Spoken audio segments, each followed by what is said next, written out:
सुनो सुनो तेरी सुनो, भर दे मुझको आग से तेरी, तेरी सामत में चाहूं।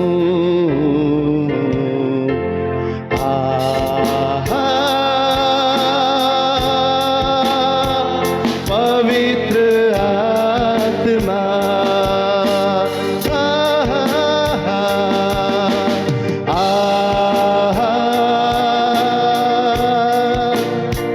पवित्र आत्मा,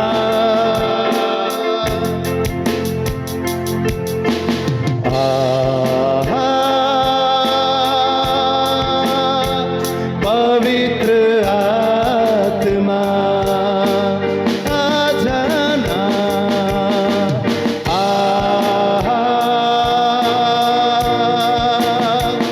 पवित्र आत्मा मेरे मन में, मेरे तन में, दिल की हर धड़कन में तू बस जा।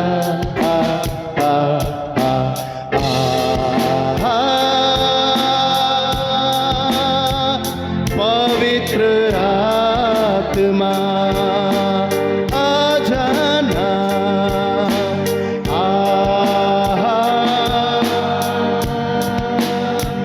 पवित्र आत्मा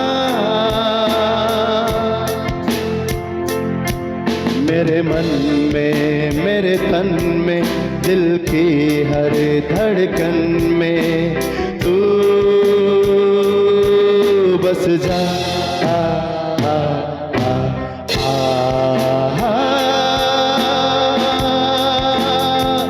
पवित्र आत्मा, आइए पवित्र आत्मा,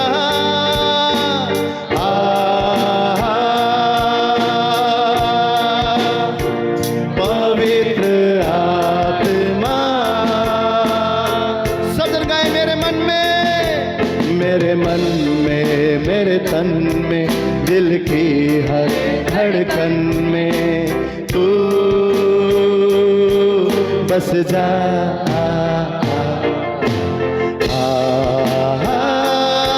हालेलुया, पवित्र आत्मा ओ सबरे करिया रब सेवे, पवित्र आत्मा, पवित्र आत्मा आ जाना, ओ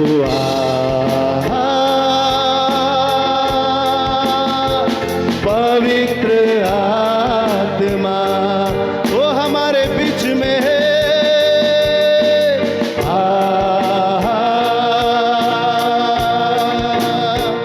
पवित्र आत्मा हो, तू जो मेरे संग है, काहे का गम है, मैं ना डरूं ना रुकूं, आगे ही आगे बढ़ता चलूं मैं, तू कहे जो मैं सुनूं। भर दे मुझको आग से तेरी हो, भर दे मुझको आग से तेरी, तेरी सामत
गुफ्ता हे करतारपन, तन मन ये धन हो करता अर्पण, तन मन ये धन स्वीकार लो ये चाहता।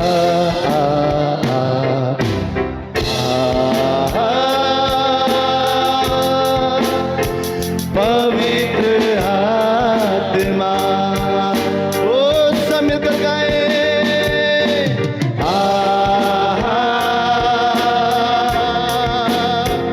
पवित्र आत्मा आ जाना मेरे मन में, मेरे तन में, दिली हर धड़कन में तू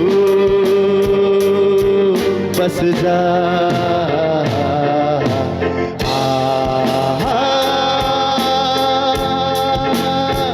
पवित्र आत्मा ओ बहने दे, बहने दे,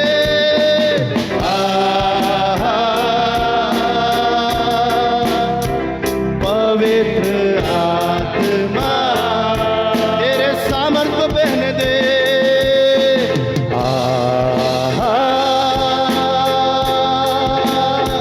पवित्र तू हमें छू ले प्रभु,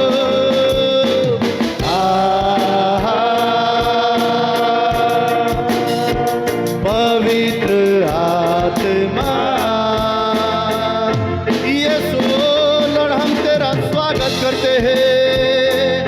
आइए पवित्र आत्मा हमें छुइए, अपनी मसा से भरिए,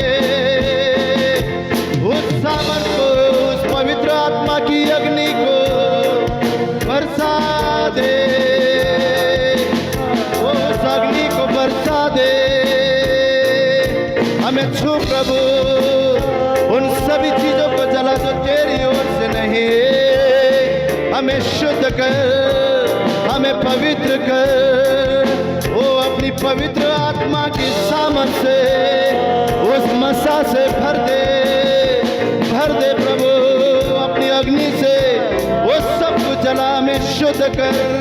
वो पवित्र आत्मा, वो पवित्र आत्मा हमारे मन में, हमारे हृदय में, हमारे जीवन में, इस जगह पर तेरी कब्जा हो, तेरी कब्जा हो, तेरी कब्जा हो।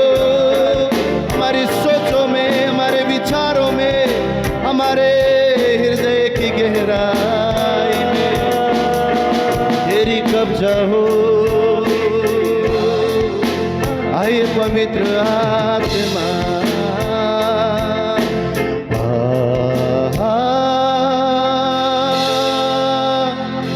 पवित्र आत्मा, आइए पवित्र आत्मा,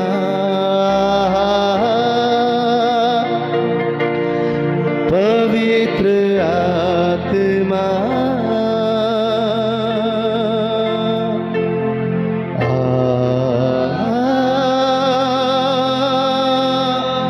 पवित्र आत्मा हमारे जीवन के हर परिस्थिति में, हर एक क्षेत्र पर प्रभु हम तुझे पुकारते हैं। हर एक जगह पर तेरी मर्जी और हुकूमत पूरी हो जाए खुदा। हर जगह पर पवित्र आत्मा तेरी कब्जा हो जाए। उस पवित्र आत्मा जिसने यीशु मसीह को मरे हुए से जी उठाया, वही पवित्र आत्मा के सामर्थ्य को आज हम मांगते हैं खुदावन। पिता तूने कहा मुझसे मांगो तो मैं मेरी आत्मा तुम्हें क्यों ना दूंगा। आज तेरी आत्मा के सामर्थ्य को, तेरी आत्मा के मसा को, तेरे आत्मा के अभिषेक को बरसा दे खुदा। उस अग्नि को बरसा, उस अग्नि को बरसा, उस अग्नि को बरसा और हमें शुद्ध कर दे राजा। उस अग्नि को बरसा दे प्रभु, उस अग्नि को बरसा दे, उस अग्नि को बरसा दे परमेश्वर। इन हाथों को स्पर्श कर, ओ हमारे आंखों को, हमारे मुंह को, हमारे हृदय को तो छू ले परमेश्वर, हमारे हृदय को तो छू ले। शुद्ध कर दे प्रभु, शुद्ध कर दे खुदावन, शुद्ध कर दे परमेश्वर। हो या मैं कहो, कैसे कहूँ, ये तू मुझको बता। जैसा भी हूँ अपने आप को तुझको मैं सौंपता। हो करता अर्पण तन मन ये धन, स्वीकार लो ये चाहता।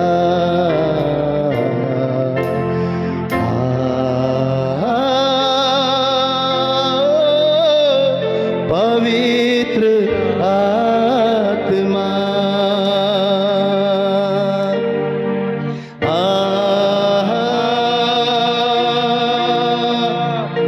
पवित्र आत्मा,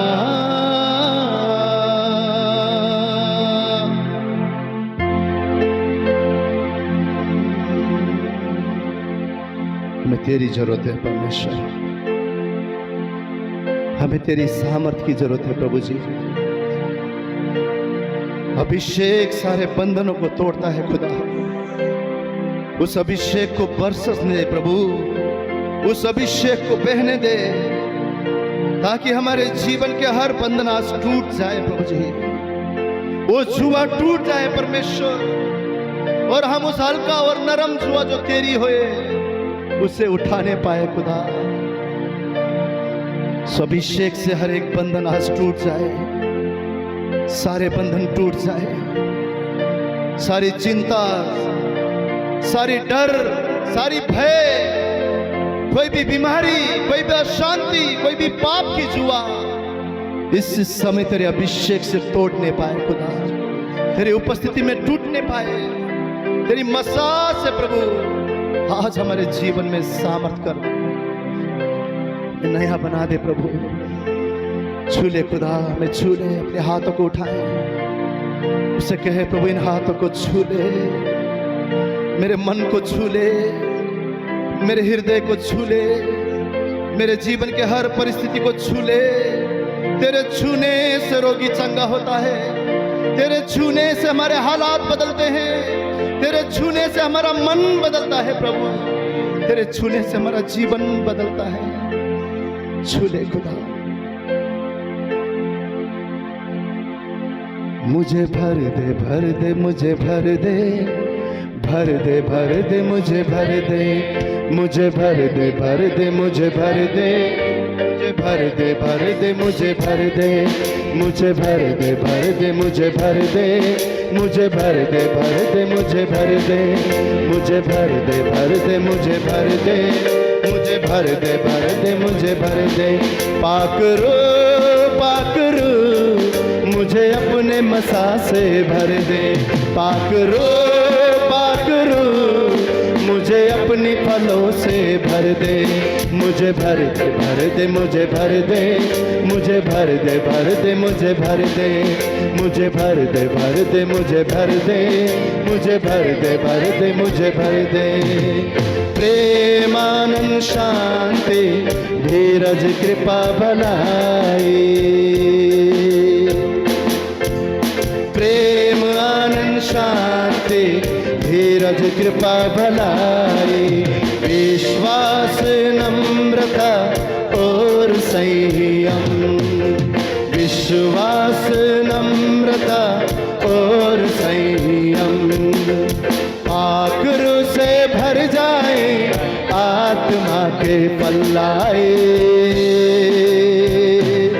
ओ प्रेम आनंद शांति धीरज कृपा भलाई, प्रेम आनंद शांति धीरज कृपा भलाई, विश्वास नम्रता और संयम, विश्वास नम्रता और संयम।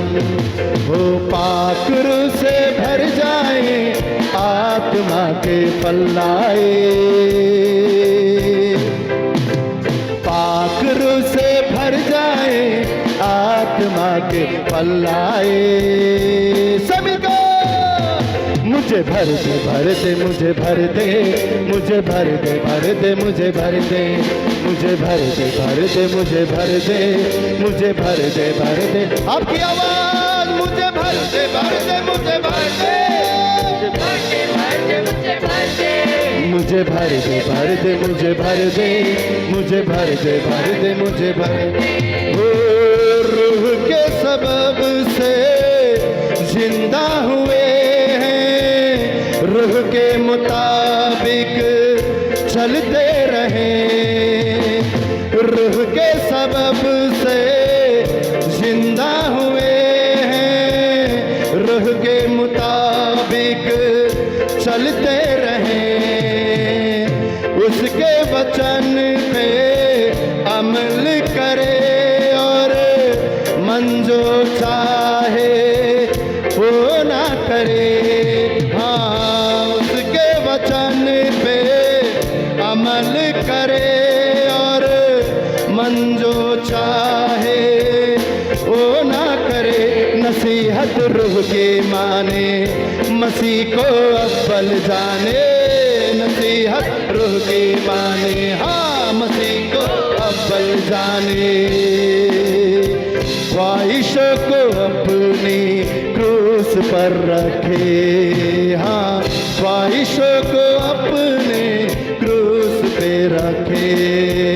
रूह के कामों में नहीं होती कभी बुराई, प्रेम आनंद शांति धीरज कृपा भलाई, विश्वास नम्रता और संयम, विश्वास नम्रता और संयम।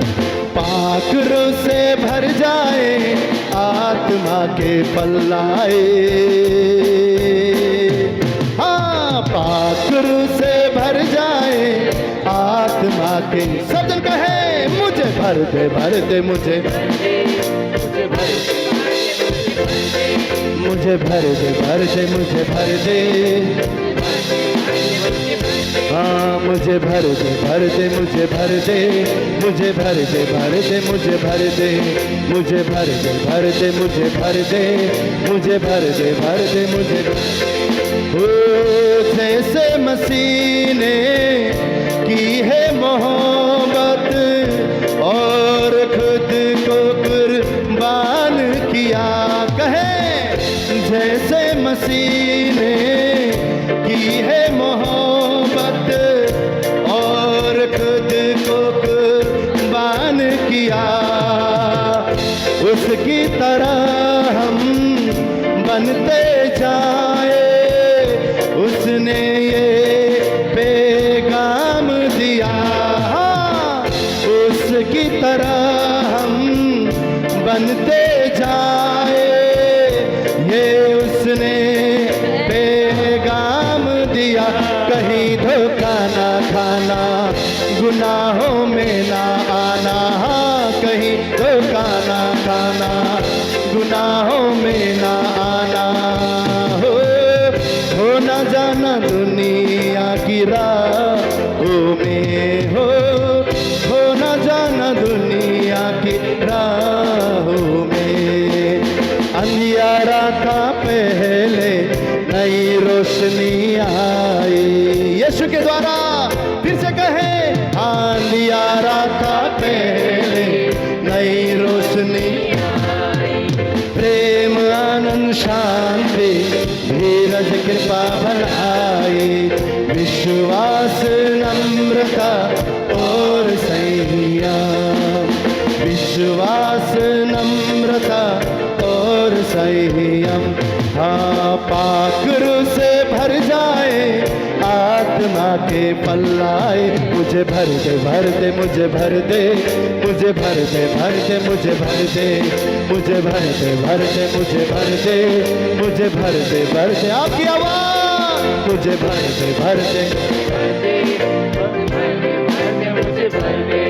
मुझे भर दे भर दे मुझे भर दे, मुझे भर दे भर दे मुझे सदन सदन, मुझे भर दे मुझे मुझे भर दे भर दे मुझे भर दे, मुझे भर दे भर दे मुझे भर दे। पाकरो मुझे अपनी मसा से भर दे। पाकरो मुझे अपने फलों से भर दे। पाकरो मुझे अपनी मसा से भर दे। पाकरो मुझे अपने फलों से भर दे। पाकरो मुझे अपनी मसा से भर दे। पाकरो मुझे अपने फलों से भर दे। पाकरो मुझे अपने मसा से भर दे। पाकरो मुझे अपने फलों से। पाकरो मुझे अपनी मसा से भर दे। पाकरो मुझे अपने फलों से भर दे। पाकरो मुझे अपनी मसा से भर दे।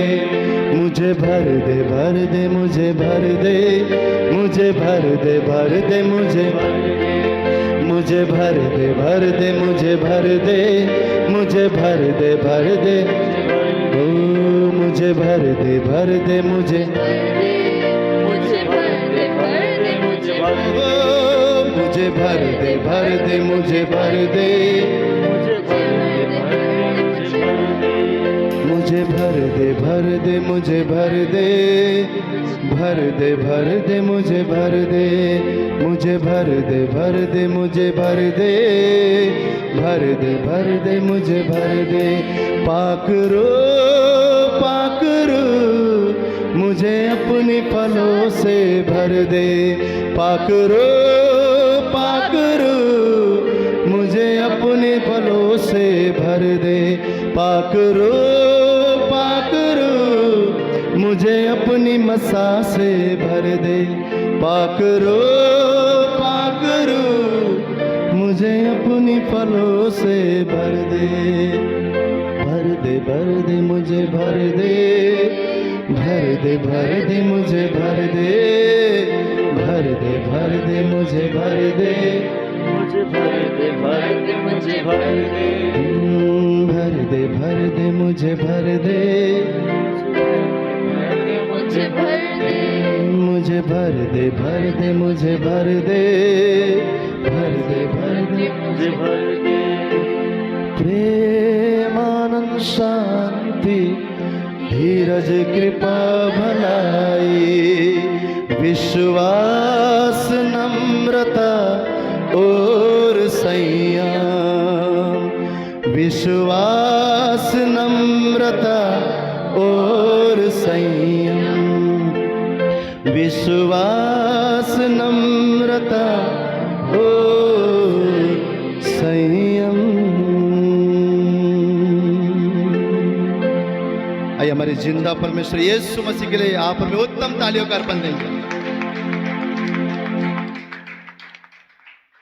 Hallelujah hallelujah hallelujah. कितने विश्वास करते कि पाक रूह हमारे बीच में है। आमीन आमीन। और यीशु मसीह ने एक चीज कहा, क्या पता है कि हम सब कौन हैं? उस पहाड़ पे बसे हुए एक नगर के समान है ना, जिसका उजियाला सदा दिखे और इस संसार के लोग उसे देखकर किसकी महिमा करे? अरे वाह, आप लोग कितने अच्छे हो नहीं पिता परमेश्वर की महिमा करे। तो अच्छे कार्य क्या है? रोशनी क्या है? आत्मा के कार्य, आत्मा के फल, आत्मा का अभिषेक, आत्मा का जो सामर्थ का कार्य है। जब आत्मा हमारे जीवन में कार्य करता है, क्या कार्य करता है पता है? आत्मा सदा पिता की मर्जी को पूरा होने लगाता है ना? क्या करता है? पिता की मर्जी को पूरा होने लगाता है। बहुत बार इस संसार में रहते हुए जो हम शरीर में हैं, इतना ज्यादा हम लोग डिस्ट्रैक्ट हो जाते हैं, कमजोर पड़ जाते हैं, परंतु पवित्र आत्मा जो परमेश्वर पिता ने यीशु को जी उठाया, वही पवित्र आत्मा परमेश्वर ने आज मेरे अंदर, आप और मेरे अंदर डाला हुआ है, ताकि वो आत्मा सदा कार्य करे। और हमें सिर्फ क्या करने की जरूरत है? उस आत्मा की सुनने की जरूरत है। वो हमें बताए पिता की मर्जी क्या है। और हम, जैसे भाई ने आज शुरुआत में क्या प्रार्थना किया, दानियल के समान हम ठान ले क्या ठान ले कि अब आत्मा के ही हम सुनेंगे, आत्मा जो बोलेगा उसे सुनेंगे, आत्मा के सुनते हुए पिता की राह पर चलेंगे और हमारे जीवन से क्या होगा, परमेश्वर पिता की महिमा होने पाएगा। बहुत बार हम बोलते हैं मेरे जीवन से पिता तेरी महिमा हो, मेरे जीवन से पिता तेरी महिमा हो। इसका अर्थ क्या है? हमारा उठना बैठना, हमारा बोलना सोचना, हमारा करना, हर एक चीज उस परमेश्वर के प्रेम को दिखाने पाए, उसकी महानता को दिखाने पाए, उसके पवित्रता को दिखाने पाए। अल्दो हम कमजोर है, लेकिन इसलिए परमेश्वर ने कहा जो मैं सामर्थ्य देता हूं उसके द्वारा तू सब कुछ कर सकता है। बहुत बार हो सकता है उस धर्म के मार्ग में चलने के लिए, उस पवित्र राह में चलने के लिए हमें बहुत मुश्किल पड़ता है। हम सोचते हैं लेकिन गिर जाते हैं। कब पता है? जब हम अपने बल और सामर्थ्य से चलने की कोशिश करते हैं। लेकिन जब हम उसकी उपस्थिति में, उस पर डिपेंड रहकर, उसके सामर्थ्य से भरकर, उसकी आज्ञाकारिता में आत्मा के सुनकर जब हम चलने की कोशिश करते हैं, उससे प्रेम करते हुए जब हम चलने की कोशिश करते हैं, तो उसके सामर्थ्य के द्वारा वो कार्य भी हम कर सकते हैं। प्रभु ने कहा मैं तुम्हें अंश अंश करके बदलूंगा। हालेलुया! आज बदलने का दिन है, कल से भी ज्यादा आज बेहतर होने का दिन है, क्योंकि हमारे प्रभु ने कहा है मैं तुझे अंश अंश करके बदलता जाऊंगा। आमीन, आमीन, आमीन, हालेलुया। तो आइए हम सब मिलकर इस अगला गीत को गाएंगे। मेरे जीवन से यीशु तेरा नाम जलाल पाता रहे। प्रभु जहां पे भी मैं हूं, मेरा उठना बैठना तेरे नाम को भाता रहे, यही मेरी प्रार्थना और विनती है परमेश्वर। मैं घटूं और तू मेरे जीवन में ऊंचा होते जाए। आइए हम सब मिलकर इस अगला गीत को गाएंगे। मेरे जीवन में यीशु तेरा नाम जलाल पाता रहे।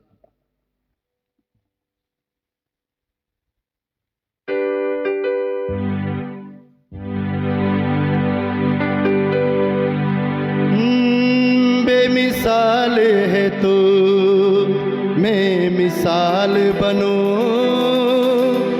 तू कामिल है मैं भी कमाल बनूं। वो चाहता है कि हम कमाल के बने, ओ हम उसके मुताबिक बने, उसके जैसा बने और उसके जैसे कार्य हम भी करते रहें। सब जन हाथों को उठाकर उससे कहे बेमिसाल है तू, मैं मिसाल बनूं, तू कामिल है मैं भी कमाल बनूं। बेमिसाल है तू, मैं मिसाल बनूं, बेमिसाल है तू, मैं मिसाल बनूं। यीशु तू कामिल है मैं भी कमाल बनूं। जब भी तुझे पुकारो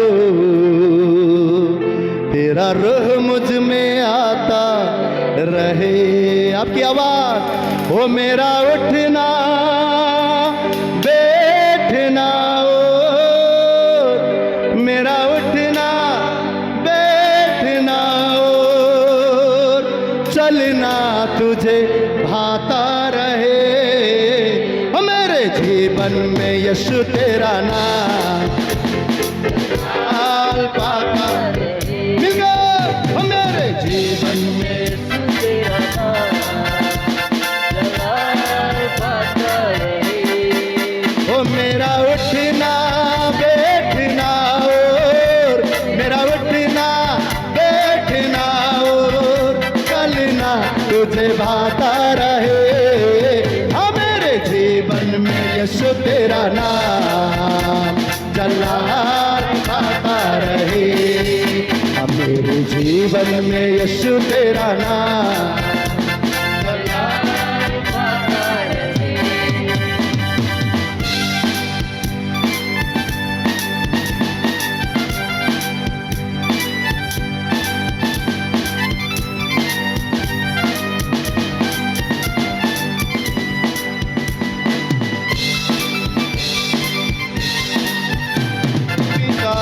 है तू मैं मिसाल बनूं, तू कामिल है मैं भी कमाल। गए बेमिसाल है तू मैं मिसाल बनूं, तू कामिल है मैं भी कमाल। हे बेमिसाल है तू मैं मिसाल बनूं, बेमिसाल है तू मैं मिसाल बनूं, तू कामिल है मैं भी कमाल बनूं। हे दुनिया का नूर है यीशु, मेरी राहें सजाता रहे। दुनिया का नूर है यीशु, मेरी राहें सजाता रहे। वो मेरा उठना बैठना और मेरा उठना बैठना और चलना तुझे भाता रहे। हाँ मेरे जीवन में यीशु तेरा नाम जलाल पाता रहे। मेरे जीवन में यीशु तेरा नाम जलाल पाता रहे। तालियां यीशु के लिए।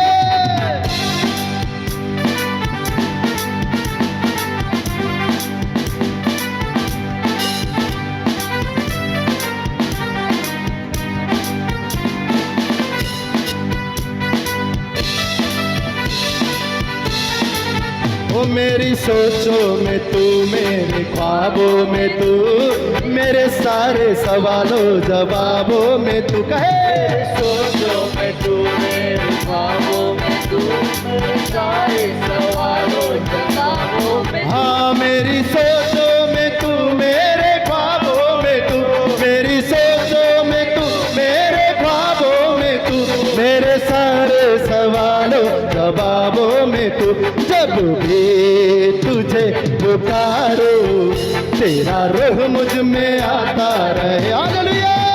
जब भी तुझे पुकारो तेरा रूह मुझ पे आता रहे। आपकी आवाज। वो मेरा उठना बैठना और मेरा उठना बैठना और चलना तुझे भाता रहे। हाँ मेरे जीवन में यीशु तेरा नाम जलाल पाता रहे। ओ मेरे जीवन में यीशु तेरा नाम जलाल पाता रहे। ओ मेरा उठना बैठना हो, मेरा उठना बैठना हो, चलना तुझे भाता रहे। हाँ मेरे जीवन में यीशु तेरा जलाल पाता रहे। उसकी महिमा हो।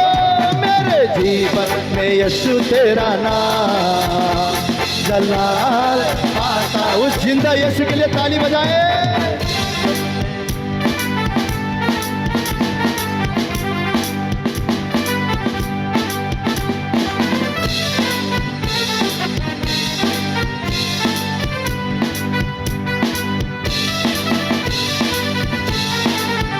जिंदगी भर तेरे गीत गाता रहूं, तू सुनता रहे मैं सुनाता। कहे जिंदगी भर तेरे गीत गाता रहूं, सुनता रहे मैं सुनाता रहूं। ओ जिंदगी भर तेरे गीत गाता रहूं, जिंदगी भर तेरे गीत गाता रहूं, तू सुनता रहे मैं सुनाता रहूं।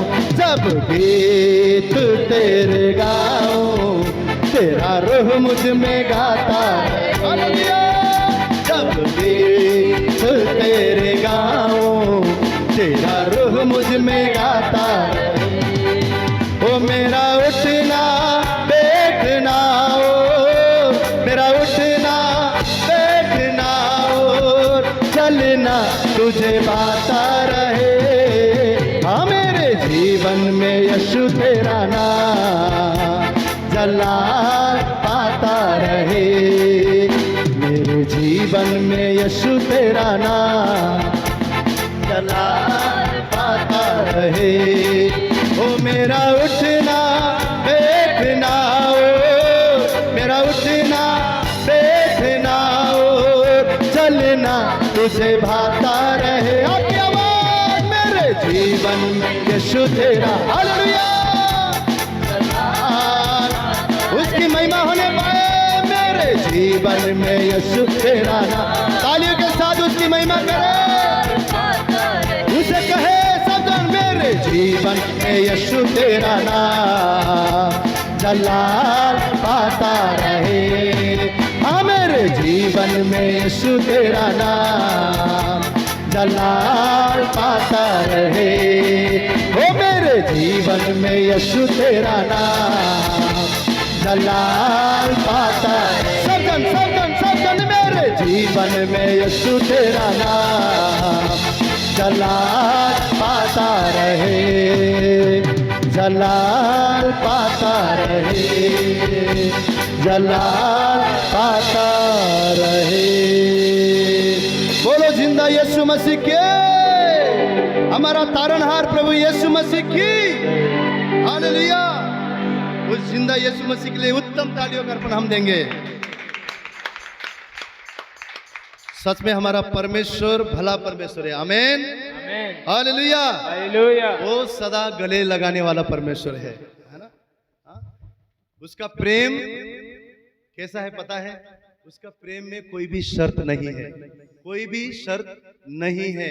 भले हम उसके मुताबिक चले ना चले, पर उसके पिता का हृदय सदा हमसे प्रेम करता है और सदा एक्सपेक्ट करता है कि हम अपने मन को फिराकर पश्चाताप करते हुए फिर से आपा में आकर उस बेटे के समान उस पिता के पास देखते हुए उसके पास आए। बहुत जन सिर्फ आपे में आते हैं पर उस पिता के पास नहीं आते हैं। आज उस पिता के पास आने का समय है। हालेलुया। सिर्फ आपे में ना आए कि प्रभु सच में मैंने गलती किया, सच में मैंने पाप किया, सच में मैं तेरे योग्य नहीं हूं, सिर्फ आप ही में ना आए, पर आज उन पापों को छोड़कर, उन कमी कमजोरियों को छोड़कर आप में आकर उस पिता की ओर दौड़ने का समय है। और वो पिता हमें अंगूठी पहनाएगा, नया वस्त्र पहनाएगा, अपने लहू से धोगा और फिर से एक बार तू मेरा बेटा और बेटी है करके घोषणा करके बड़े आनंद के साथ हमारा स्वागत करेगा। ऐसा हमारा पिता का प्रेम है। हालेलुया। ऐसा हमारा पिता का प्रेम है।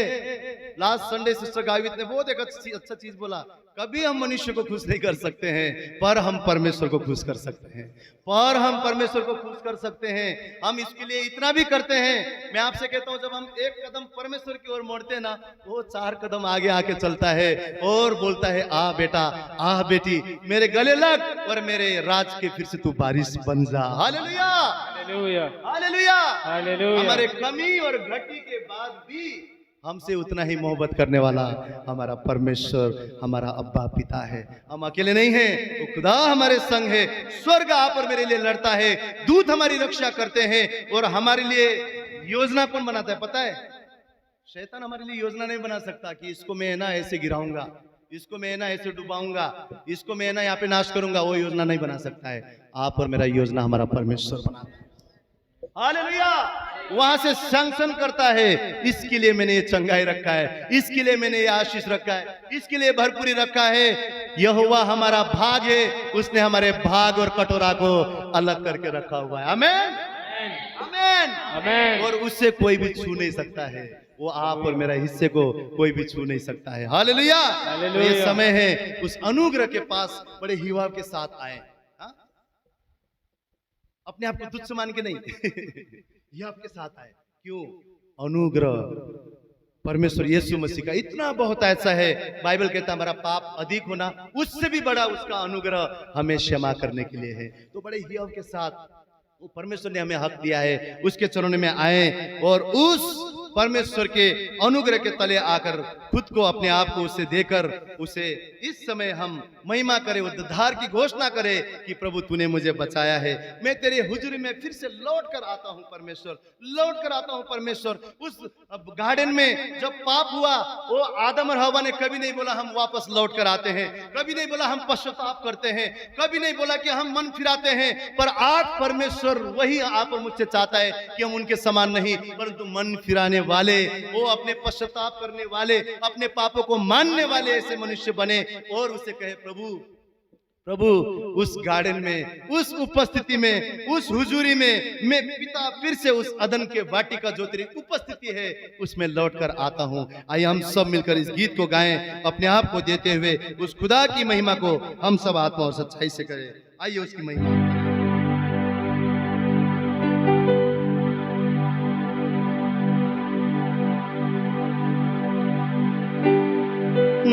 मैं थक ना जाऊं प्रभु, इस जिंदगी में कभी, जब तक ये चाहे प्रभु संग तेरे रहना है। उसे कहे प्रभु मैं तेरी ओर लौटता हूँ, तेरी ओर लौटता हूँ। उस स्थान पर जहाँ पर अनुग्रह है, उस स्थान पर जहाँ पर दया है, उस स्थान पर जहाँ मेरे सारे कमी कमजोरी निकल जाती है, उस स्थान पर जहाँ मैं फिर से तेरा बेटा बन जाता हूँ। सब मिलकर उसकी उपस्थिति में उसे कहे मैं थक ना जाऊं प्रभु इस जिंदगी में कभी, हो जब तक ये चाहे प्रभु संग तेरे हो। खुद को मैं देता हूँ, पूरे दिल से अर्पण करता हूँ। कुम्हार के हाथों में बर्तन समान मुझको बना दे तू मेरे प्रभु। मैं थक ना जाऊं प्रभु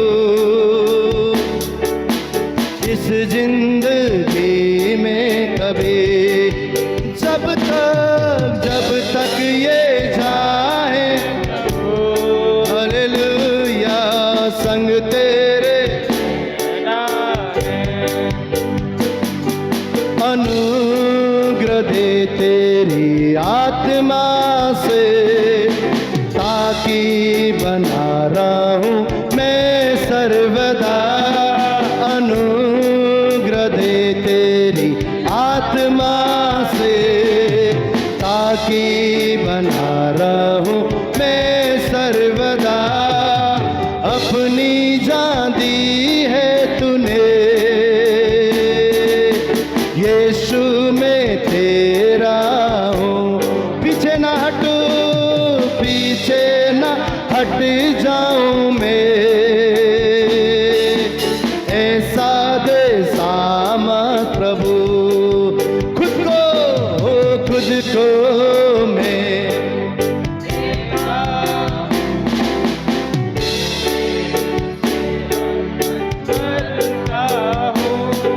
कुम्हार के हाथों में खुद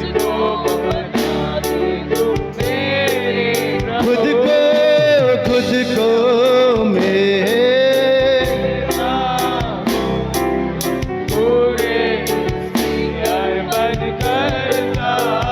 हाँ, कुम्हार के हाथों में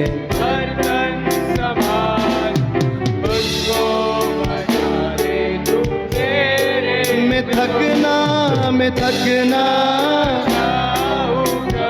हालेलुया इस जिंदगी जब तक ये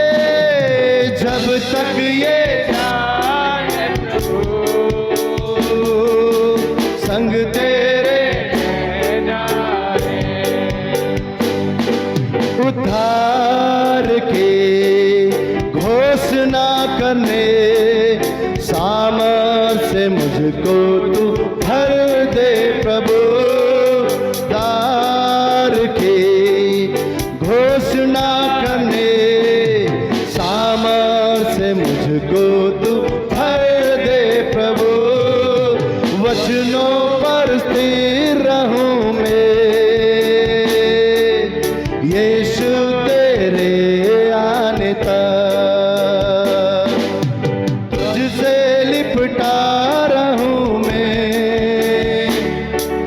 यीशु तू काफी मुझे हो। खुद को मैं देता हूँ, पूरे दिल से अर्पण करता हूँ। कुम्हार के हाथों में बर्तन समान मुझको बना दे मैं थक ना जाऊं प्रभु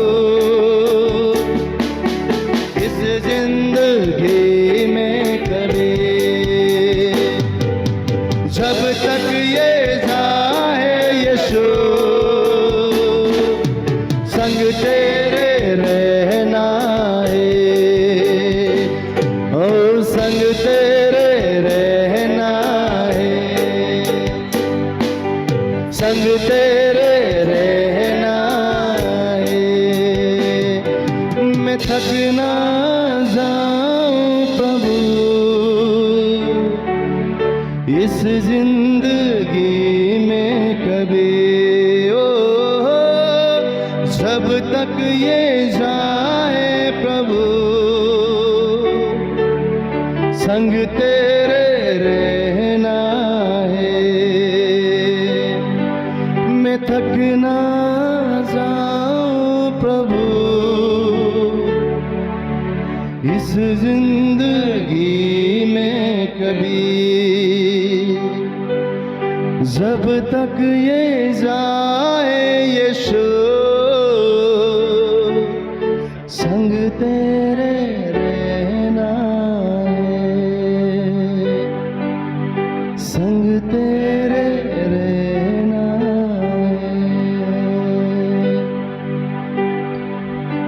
तेरे संग ही प्रभु है मेरे जीवन में, सदा आशीर्वाद है परमेश्वर।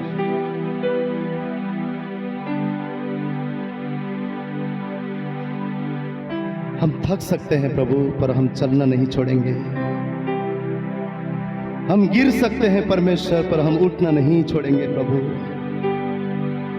हम कमजोर हो सकते हैं पर ये तेरी ओर आकर बलवान होना नहीं छोड़ेंगे परमेश्वर।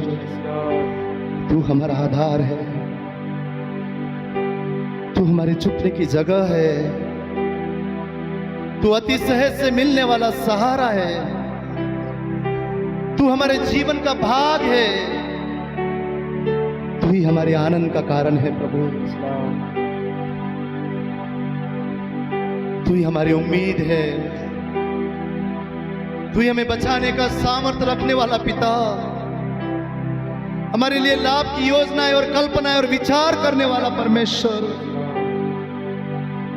हमारे जीवन में सदा उन्नति करने वाला खुदा तू है। तेरे पास भरपूरी का जीवन है, तेरे पास अनोखा आनंद है, तेरे पास अनंत फल का जीवन है प्रभु। भले इस संसार में प्रभु हमारे जीवन में आंसू हो सकते हैं, परंतु तेरे पास प्रभु सदा का आनंद है, सदा की बातें हैं खुदा। तेरा धन्यवाद करते हैं, तेरी ओर मुड़ते हैं प्रभु, तेरी उपस्थिति में फिर से एक बार आते हैं खुदा। तू हमारा भरोसा और बल है, हर वक्त तू कायम रहे, अपने जा साथ छोड़ दे, वादियों में है तू ताकत मेरी, चाहूं बस हुजूरी तेरी, ओ हर वक्त तू यीशु कायम रहे, अपने साथ छोड़ दे, वादियों में तू ताकत मेरी, चाहूं बस हुजूरी तेरी। मेरा पिता है कामिल खुदा, नजरे मेरी तुझ पर रहे, यही दुआ। ओ मेरा पिता है कामिल खुदा,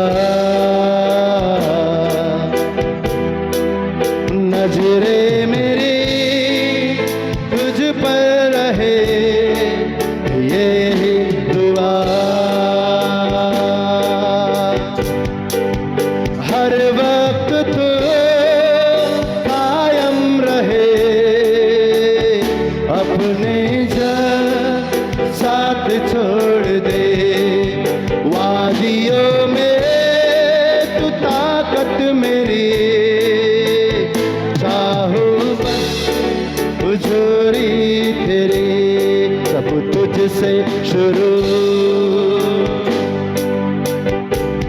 सब तुझ में खत्म,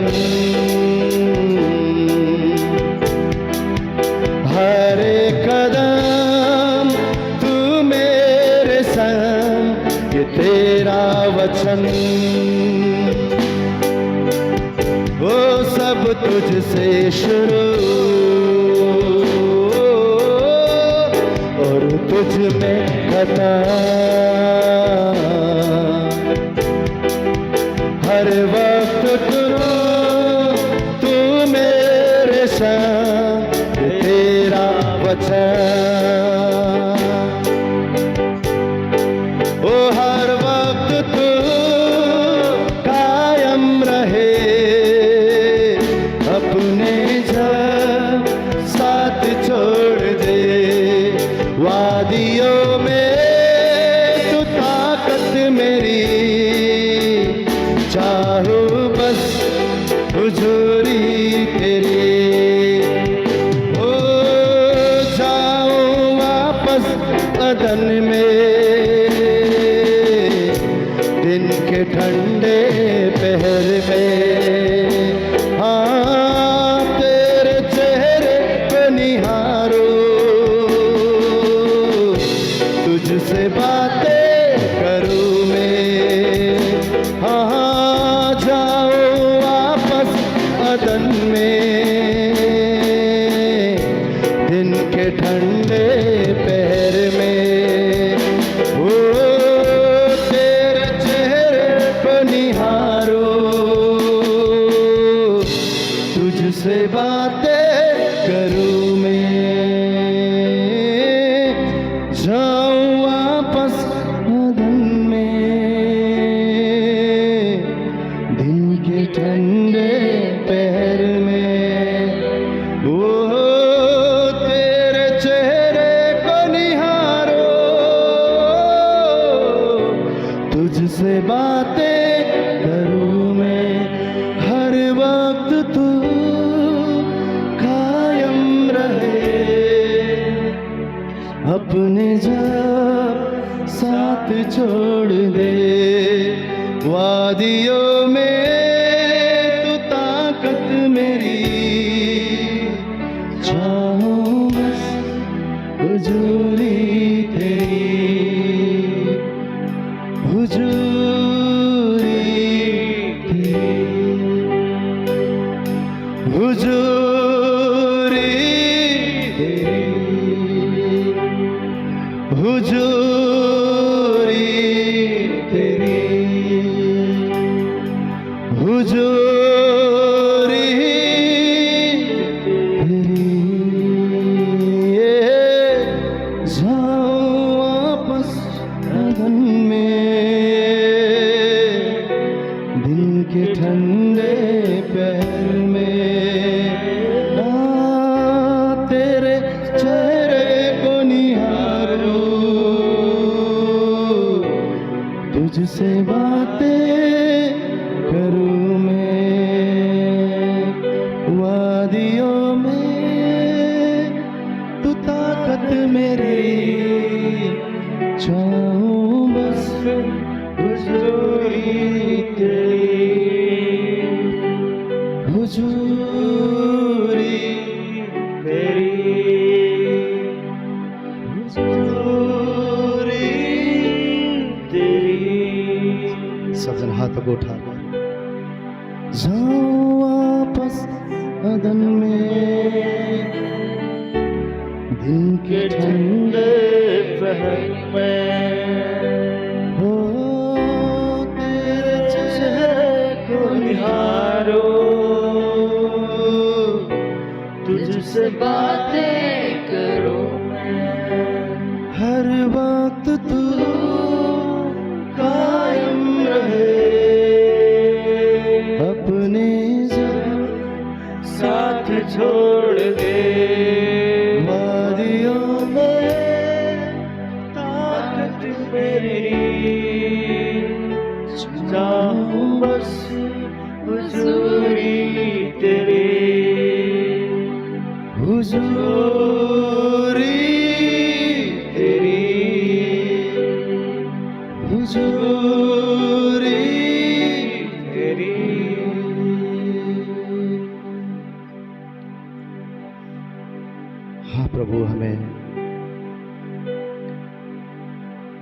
और कुछ नहीं, तेरी हुजूरी चाहिए खुदा। हमारे जीवन में तेरी हुजूरी, हमारे घरों में तेरी हुजूरी, हमारे बीच में तेरी हुजूरी, जहां कहीं हम जाए तेरी हुजूरी, सदा तेरी उपस्थिति में हनोक के समान हम चलने पाए खुदा। सदा तेरी मर्जी में हम चलने पाए प्रभु। कुछ मिले ना मिले, कुछ रहे ना रहे, तू ही हमारा पहला प्यार है। तू कभी धोखा नहीं देता परमेश्वर। तू कभी हमें तुच्छ नहीं जानता। तू कभी भी हमें अपने आप से दूर नहीं करता।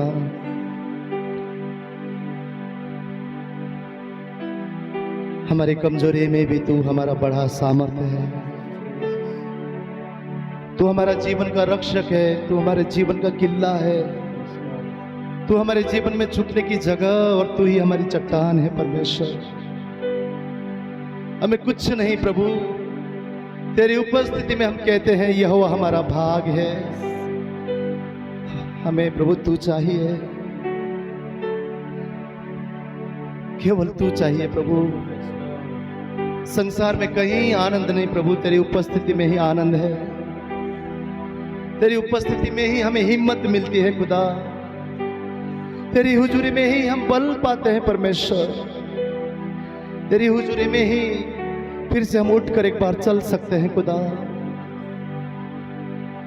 प्रार्थना करते हैं प्रभु, हमें और कुछ भी नहीं, तेरी हुजूरी चाहिए। तेरी उपस्थिति में चलने के लिए सहायता कर, मदद कर परमेश्वर। तेरी उपस्थिति हमारे जीवन की जरूरत बनने पाए प्रभु। तू हमारे जीवन में पहला स्थान में सदा बने रहने पाए खुदा। तुझे धन्यवाद देते, सुंदर मौका तूने दिया। हमारी आवाज, हमारे गीत, हमारी ताकत कम पड़ जाते हैं प्रभु। हमारी आराधना से भी बड़ा तेरी महिमा और तेरा नाम है। केवल हम तुझे धन्यवाद करते हैं प्रभु। जितने पूरब से पश्चिम दूर है, तूने हमारे अपराधों को दूर कर दिया है खुदा। तेरा धन्यवाद करते, तेरे लहू से तूने हमें शुद्ध कर दिया है। धन्यवाद करते, फिर से एक बार हम तेरी संतान ठहर गए हैं प्रभु। तूने अपनी मसा और सामर्थ को, अपनी आत्मा को हम पर बरसा दिया है। तेरी कब्जा हमारे जीवन में, हमारे घरों में, हमारे भविष्य में है प्रभु। तेरा धन्यवाद करते हैं। कभी ना छोड़ने वाला, कभी ना त्यागने वाला प्रभु। हमारा मन भी कभी कभार हमें धोखा देता है, परंतु तू कभी ना धोखा देने वाला परमेश्वर। आंख बंद करके भी हम तुझ पर भरोसा रख सकते हैं खुदा। तेरा धन्यवाद करते हैं। सारा आदर और महिमा के योग्य तू है। तेरे वचन के द्वारा इस सुबह प्रभु हमारी आत्मिक भूख को मिठा। तेरे लाठी और सोटे से हम आज दुरुस्त होना चाहते हैं खुदा। तुम्हें उठाने पाए, तुम्हें बनाने पाए, तुम्हें शाबाशी और दुरुस्त करने पाए खुदा। हम बनना चाहते हैं पहले से बेहतर। तेरे वचन के द्वारा तू हमें सहला प्रभु। आदर गौरव महिमा तेरे नाम को। धन्यवाद करते हुए इस प्रार्थना विनती को हमारा जीवित उद्धार करता प्रभु यीशु मसीह के अति पवित्र नाम से मांगते। हर एक जन कहे आमेन, आमेन, आमेन। आइए एक जोरदार उत्तम ताली केवल प्रभु यीशु मसीह के लिए हम बजाएंगे।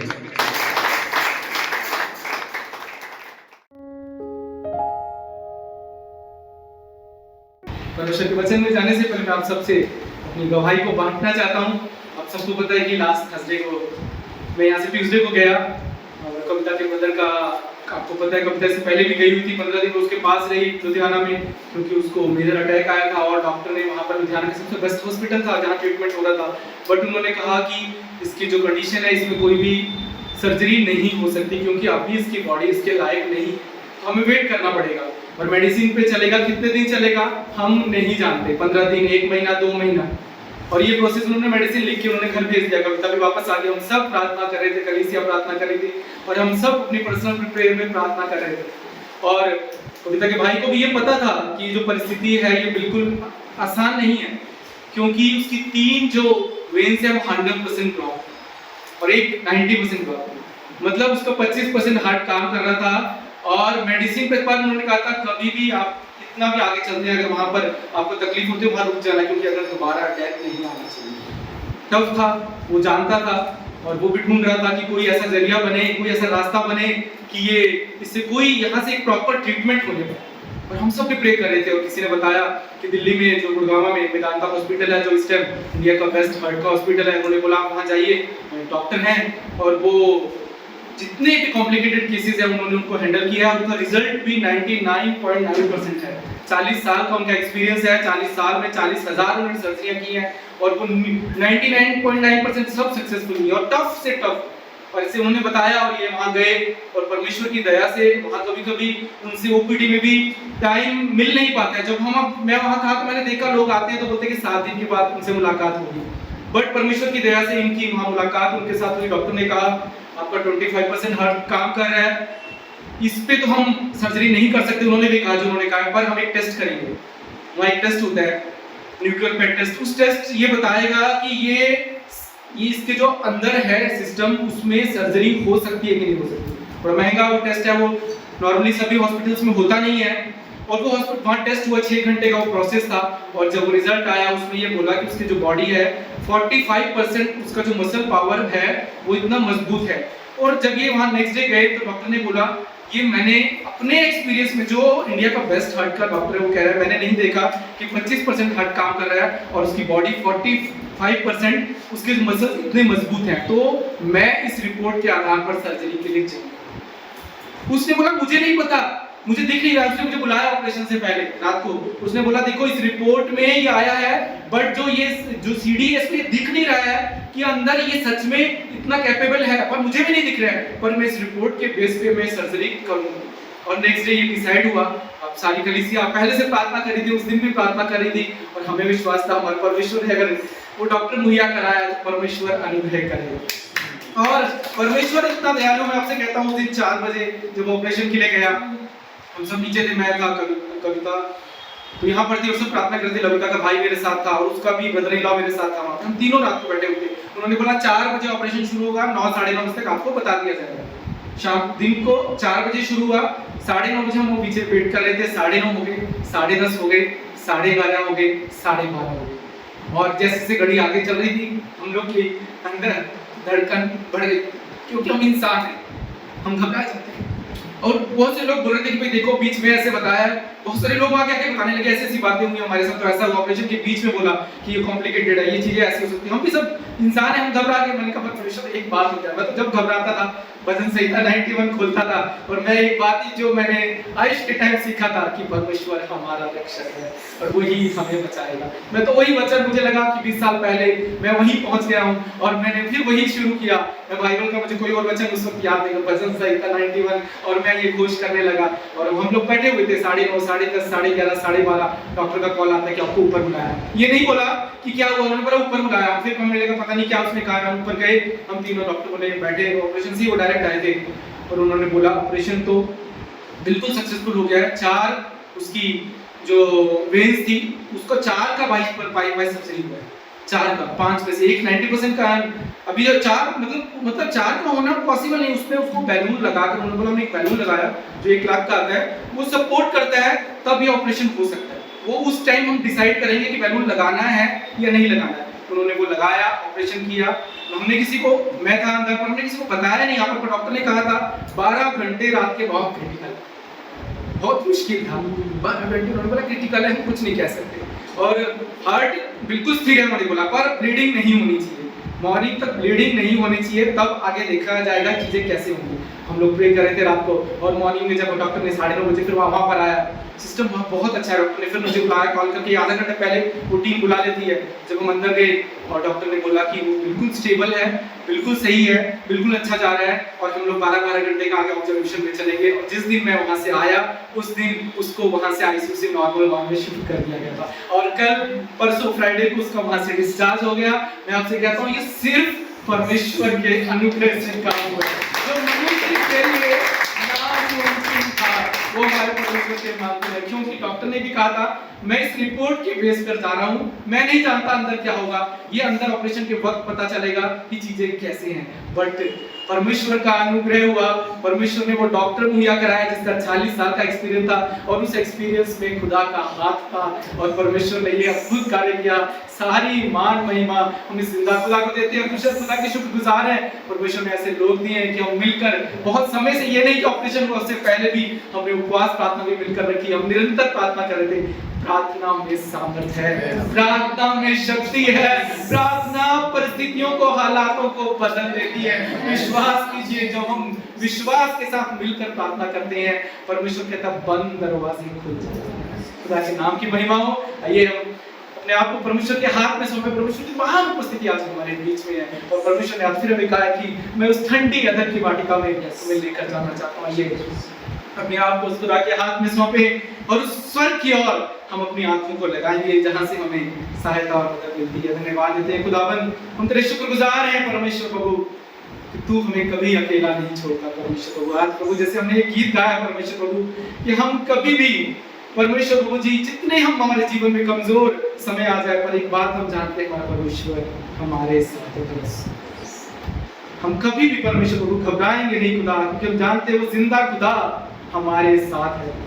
तेरा धन्यवाद देते प्रभु आज के दिन के लिए। आज का दिन यहोवा ने बनाया है और हम उसमें आनंदित और मगन होने जा रहे हैं। तू हमारे आनंद का दाता है प्रभु, तू ही है परमेश्वर प्रभु, हमारी सारी आशीषों का स्रोत तू है।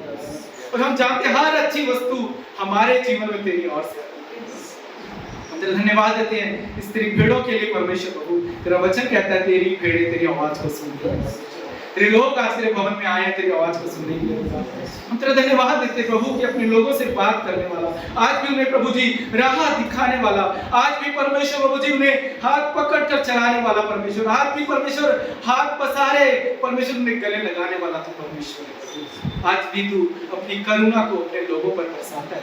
आज भी हमारी प्रार्थनाओं को सुनकर उसका उत्तर देने वाला था परमेश्वर। और एक बात हम जानते हैं, इस संसार में प्रभु हालात बदल जाएं, परिस्थितियां बदल जाएं, नदियां अपना रुख बदल लें परमेश्वर प्रभु जी, पर हम एक बात जानते हैं, एक स्थान है परमेश्वर प्रभु जहां पर हर रोज नई आशा है, नई उम्मीद है, नई उम्मीद है, नई आशा है। वो नाम यीशु नाम है, उसका एक सिंहासन है जहां से हमेशा हमारे लिए अनुग्रह बहता है।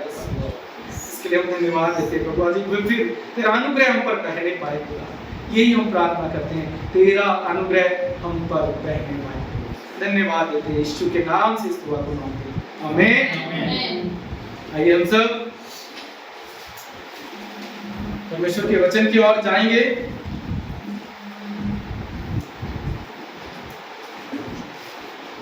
जानते जिस संसार में हम रह रहे हैं, आने के बाद भी अगर हम टीवी चलाते हैं तो टीवी में सिर्फ लड़ाइयाँ, युद्ध, और बाहर भी हमारे देश में भी पैनिक हो रखा है कि पता नहीं चीजें आगे कैसे होंगी।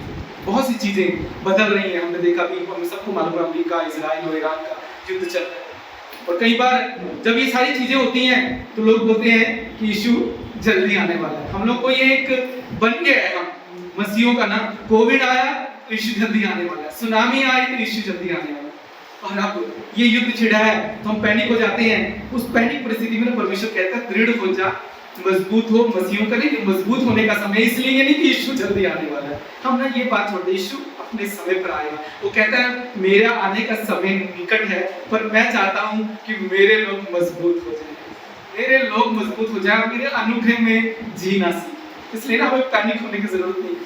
गैस महंगी होगी, गैस नहीं मिलेगी, गैस मिलेगी, हमें भोजन मिलेगा, हमारा परमेश्वर हमें मुहैया कराएगा। इसलिए हमें किसी बात की चिंता करने की जरूरत नहीं है। आज परमेश्वर मुझसे आपसे कह रहे हैं, बहुत जल्द गुड फ्राइडे और ईस्टर आने वाला, सबको मालूम है। वो क्रूस पे बहता लहू आज मुझे और आपसे कह रहा है, मेरा परमेश्वर मेरे और आपके साथ। और गुड फ्राइडे और ईस्टर का ना हर दिन हमारे जीवन में ये अनुभव होना चाहिए, वो परमेश्वर मेरे और आपके साथ है। ये शायद जो भविष्यवाणी जिसने की, इसने क्या बोला 9:6 में, प्रभुता उसके कांधे पर, the government will be on his shoulder। Bible कह रही है प्रभुता उसके कांधे पे, उससे हमें क्यों चिंता करने की जरूरत है? जब उस क्रूस पे ना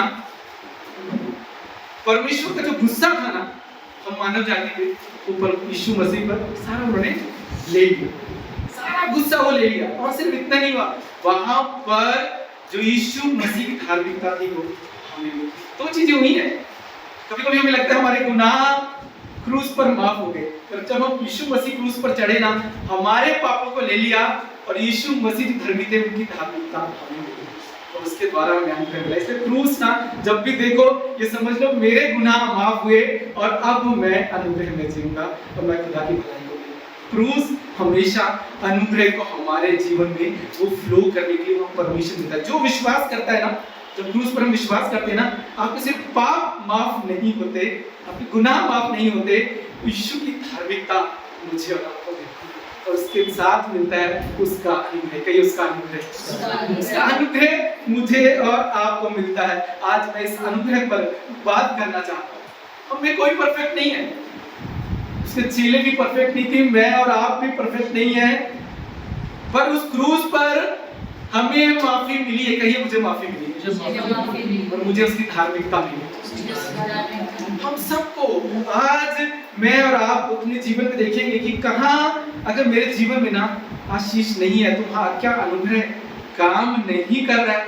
क्योंकि परमेश्वर ने तो क्या बोला, यीशु मसीह ने उस क्रूस पे 80% दी हमें माफी। बताइए 100% माफी मिली, तो अनुग्रह भी 100% हमारे जीवन में काम करना चाहिए। 100% हर जगह मेरे और आपके जीवन में हम कौन सा गीत गाते हैं, हर तरफ हर जगह तू ही तू है। अगर परमेश्वर हर जगह है तो हर तरफ से हमारे जीवन में अनुग्रह होना चाहिए। कितने विश्वास करते हैं? फिर क्यों कभी कभी अनुग्रह सब जीवन के क्षेत्रों में काम नहीं करता? आज हम खुदा के कलाम से सीखेंगे। मेरे और आपके लिए परमेश्वर की एक योजना, भाई ने जो गीत गाया, भाई ने बहुत सारी बातें आज बोली जो परमेश्वर ने मुझसे भी बोली कि हमें परमेश्वर चाहता है कि हम उस ठंडी अदन की वाटिका में रहें। आज भी वो चाहता है और वो शुरुआत से चाहता था कि हम उस ठंडी अदन की वाटिका में रहें। इसलिए परमेश्वर ने ना मुझे और आपके लिए, जो मुझे और आपको बनाया ना, अपने स्वरूप में बनाया और अदन की वाटिका मेरे और आपके लिए बनाया। और मालूम है उसमें एक नदी बहती थी, उसमें ना सोने और लिखा है मोती, और वहां पर और क्या लिखा है, और एक चीज लिखी है वहां पर, मैं पढ़ रहा था कि वह उस नदी से सोने, मोती और सुलेमानी पत्थर मिलते हैं। हमें तो अपनी तो गोल्ड लेने में सोचना पड़ता है, ब्रदर इतना अगर किसी ने पहना या इतना पहना ना, जिसका होता है वो और दिखाता है। 2 हार 3 हार कहते हैं ब्रदर पता नहीं कितना सोना है। हमारे विश्व परमेश्वर कहता है जिस नदी में मैंने तुम्हें ठहराया था वहां तो सोने की पत्थर। हमें तो परमेश्वर ऐसे वैभव में रखने वाला परमेश्वर है। ये प्लेजर वो मेरे और आपके जीवन में चाहता है। आपको पता है ये प्लेजर सिस्टर सीता परमेश्वर चाहता है हम उस प्लेजर में रहें, उस सुख में मैं और आप रहें। पर हमारी प्रॉब्लम क्या है ना, हम सुख कहीं और प्रॉब्लम ये है हमारी। परमेश्वर कह रहा है मैंने अदन की वाटिका रखी है, वहां आनंद है, मेरी बातों में आनंद है। हमें लगता है परमेश्वर के पीछे चलेंगे पवित्रता में तो बता रूल्स में चलना पड़ेगा, बता पता है संसार को छोड़ना पड़ेगा, हमें ये लगता है। पर मैं आपसे कहता हूं यीशु के पीछे चलने में सच्ची आसानी बाहर नहीं है। हम उल्टे चलते हैं, हम सोचते हैं यीशु के पीछे पवित्रता में चले तो इस संसार को छोड़ना पड़ेगा। और हम क्योंकि हमें कुछ संसार का जो आनंद है, और बाइबल कहती है पाप में आनंद नहीं है, पाप से मृत्यु। याद रखिए आनंद ना परमेश्वर के पास है, पाप से बाइबल कहता है मृत्यु आती है, पाप से कड़वाहट आती है, पाप से बीमारियां आती है, पाप से गरीबी आती है, पाप से आपकी भावनाओं के साथ खेला जाता है। और हम कभी कभी उनमें चाहत आनंद ढूंढते हैं। आज मेरा और आपका परमेश्वर कह रहा है जो प्लेजर है ना उस अदन की वाटिका में छोड़ दो, इस पाप को छोड़ दो जिसके कारण तुम्हारे जीवन में कड़वाहट है, जिसके कारण तुम्हारे जीवन में बीमारी है, जिसके कारण तुम्हारे जीवन में रिश्ते टूटे हुए हैं। रीजन है कड़वाहट, रीजन है अपनी मर्जी, रीजन है हठीलापन। आज मेरा और आपका परमेश्वर कह रहा है कि मैं चाहता हूं कि तुम वापस मैं तुम्हें उस अदन की वाटिका में लेकर चलूं। मैंने वहां तुम्हारे लिए सब कुछ रखा था और आज भी ना मेरे पास तुम्हारे लिए सब कुछ है। आज भी ना वो मुझे सब कुछ देना चाहता है, वो चाहता है वो प्लेजर ना, पर तुम मेरे पास ढूंढो। हम ढूंढते हैं आनंद बाहर, हम ढूंढते हैं। हम आज भी ना परमेश्वर ने एक चीज हमें दी है, वोट डालने का अधिकार। मालूम है ना हम चुनते हैं ना नेता अपना। पहला वोट पता किसने डाला था, कोई बता सकता है? ईव ने डाला था पहला वोट, उसको चुनने का मौका मिला। पहला वोट डालने वाली ईव थी, उसने वोट डाला, उसको शैतान ने भरमाया। 2 वहां पर वहां चीजें खड़ी, वहां पर पहला इलेक्शन हुआ अदन की वाटिका में। वहां पर परमेश्वर ने कहा कि मेरे पीछे चलो, देखो सब कुछ तुम्हारे। और शैतान आया, उसने भरमाया जैसे आज भी भरमाते बहुत से, और बोला कि मुझे वोट दे। और वहां पर क्या हुआ, ईव ने पहला वोट दिया, वो भरमाई गई और पाप के द्वारा वो गिर गई। और अब बताइए आदम कैसे गिरा? आदम प्रेम के कारण गिरा। ईव भरमाने के कारण गिरी, आदम प्रेम के कारण गिरा। किसके प्रेम के कारण? ईव से प्रेम के। आज भी इस संसार में दो चीजें होती हैं, आप या तो भरमाने के कारण गिरते हो या प्रेम के कारण। याद रखिए, वो वहां पर हुआ, आज भी शैतान वही खेल खेल रहा है। या तो आप भरमाए जाओगे या प्रेम में फंसकर आप गिर जाओगे। तो वोटिंग वहां चली और आज भी चल रही है, और आज भी लोग गिर रहे हैं। और आप सोचिए, अगर परमेश्वर एक अविश्वासी पर भी अनुग्रह कर कर बचा सकता है, तो क्या अपने मसीह को नहीं बचा सकता? क्या नहीं बचा सकता? क्या उसका अनुग्रह काफी नहीं है? पर हमारी प्रॉब्लम क्या है, ये आज भी हम गिर रहे हैं, भरमाए जा रहे हैं, या तो शैतान के या उसके प्रेम के कारण। दो चीजों के कारण आज भी मनुष्य गिर रहा है। और आज परमेश्वर मुझसे और आपसे कह रहे हैं, मैंने क्रूस पर लहू बहाया है। 30% नहीं, कहिए 30% नहीं, 40% नहीं, 50% नहीं, 100% मुझे और आपको माफी मिली है। तो 100% अनुग्रह है, 100% आशीष के मैं और आप अधिकारी हैं। 100%, 30 नहीं। 30 आपका हक नहीं है कि 70 एक मसीह का जीवन, बाइबल कहती है धर्मी का जीवन आशीष से भरा और उसकी मृत्यु भी आशीष से भरी। तो बीमारी क्या हमारा हिस्सा है?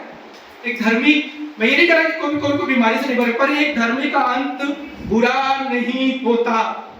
मैं आपसे कह रहा हूं, नहीं होता। अगर वो पूरी गत में जा रहा है, तो इसका मतलब है कि उसने वो धोखा खाया है, वो फंसा है और वो गिरा है। ये मैं नहीं कह रहा, ये परमेश्वर का वचन आज मुझसे और आपसे कह रहा है। आप कहेंगे ब्रदर, मुझे नहीं लगता कि परमेश्वर मेरे जीवन में 100% काम कर रहा है। तो मुझे और आपको ये जांचने की जरूरत है। मैं एक छोटी सी कहानी आपको बताना चाहता हूँ, उसके बाद हम आगे वचन पर जाएंगे।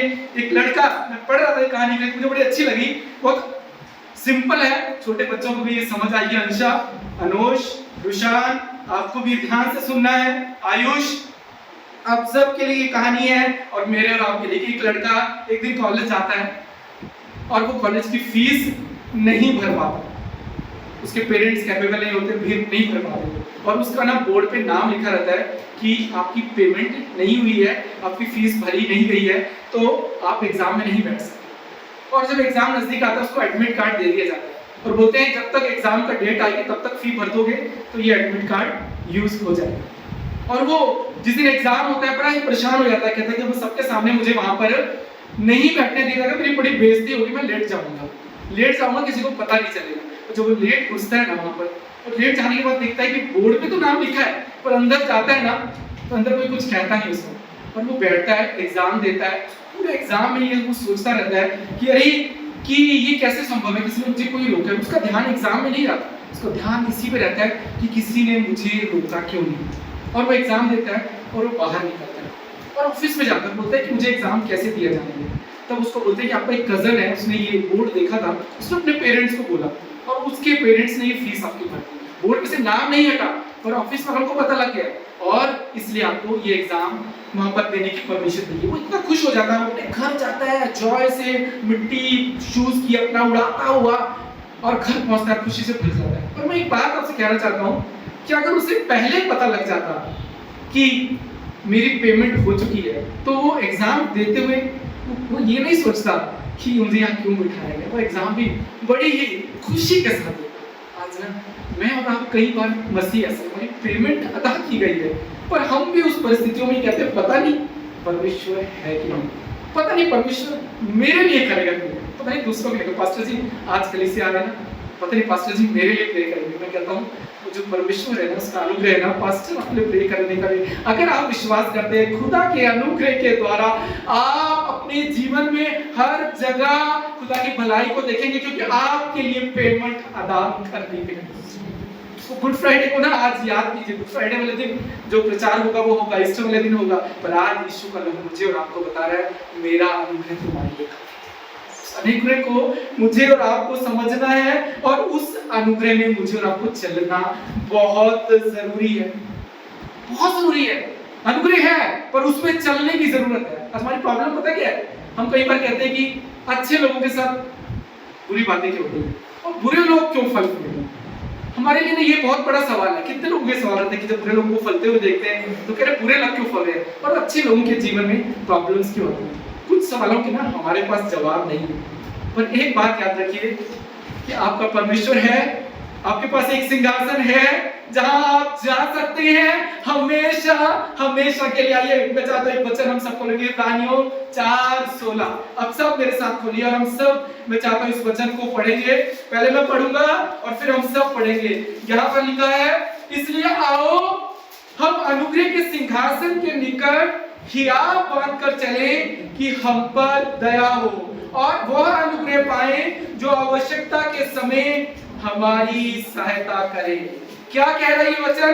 इसलिए आओ हम अनुग्रह के सिंहासन के पास हियाव बांध कर चले। आओ हम साथ में इसके साथ बोलेंगे, इसलिए सब एक साथ, इसलिए आओ हम अनुग्रह के सिंहासन के निकट हियाव बांध कर चले कि हम पर दया हो और वह अनुग्रह पाए जो आवश्यकता के समय हमारी सहायता करे। इस वचन में 4 बातें हैं। पहली बात है आओ। परमेश्वर कह रहे हैं आओ। परमेश्वर कह रहे हैं आओ। आओ का मतलब क्या है? किधर जाना है? पहाड़ों पे जाना है क्या परमेश्वर को? बहुत से लोग पहाड़ों पे जाते हैं, बहुत से लोग दूर दूर पैदल चल चल के भी परमेश्वर को पहाड़ों पे ढूंढने जाते हैं।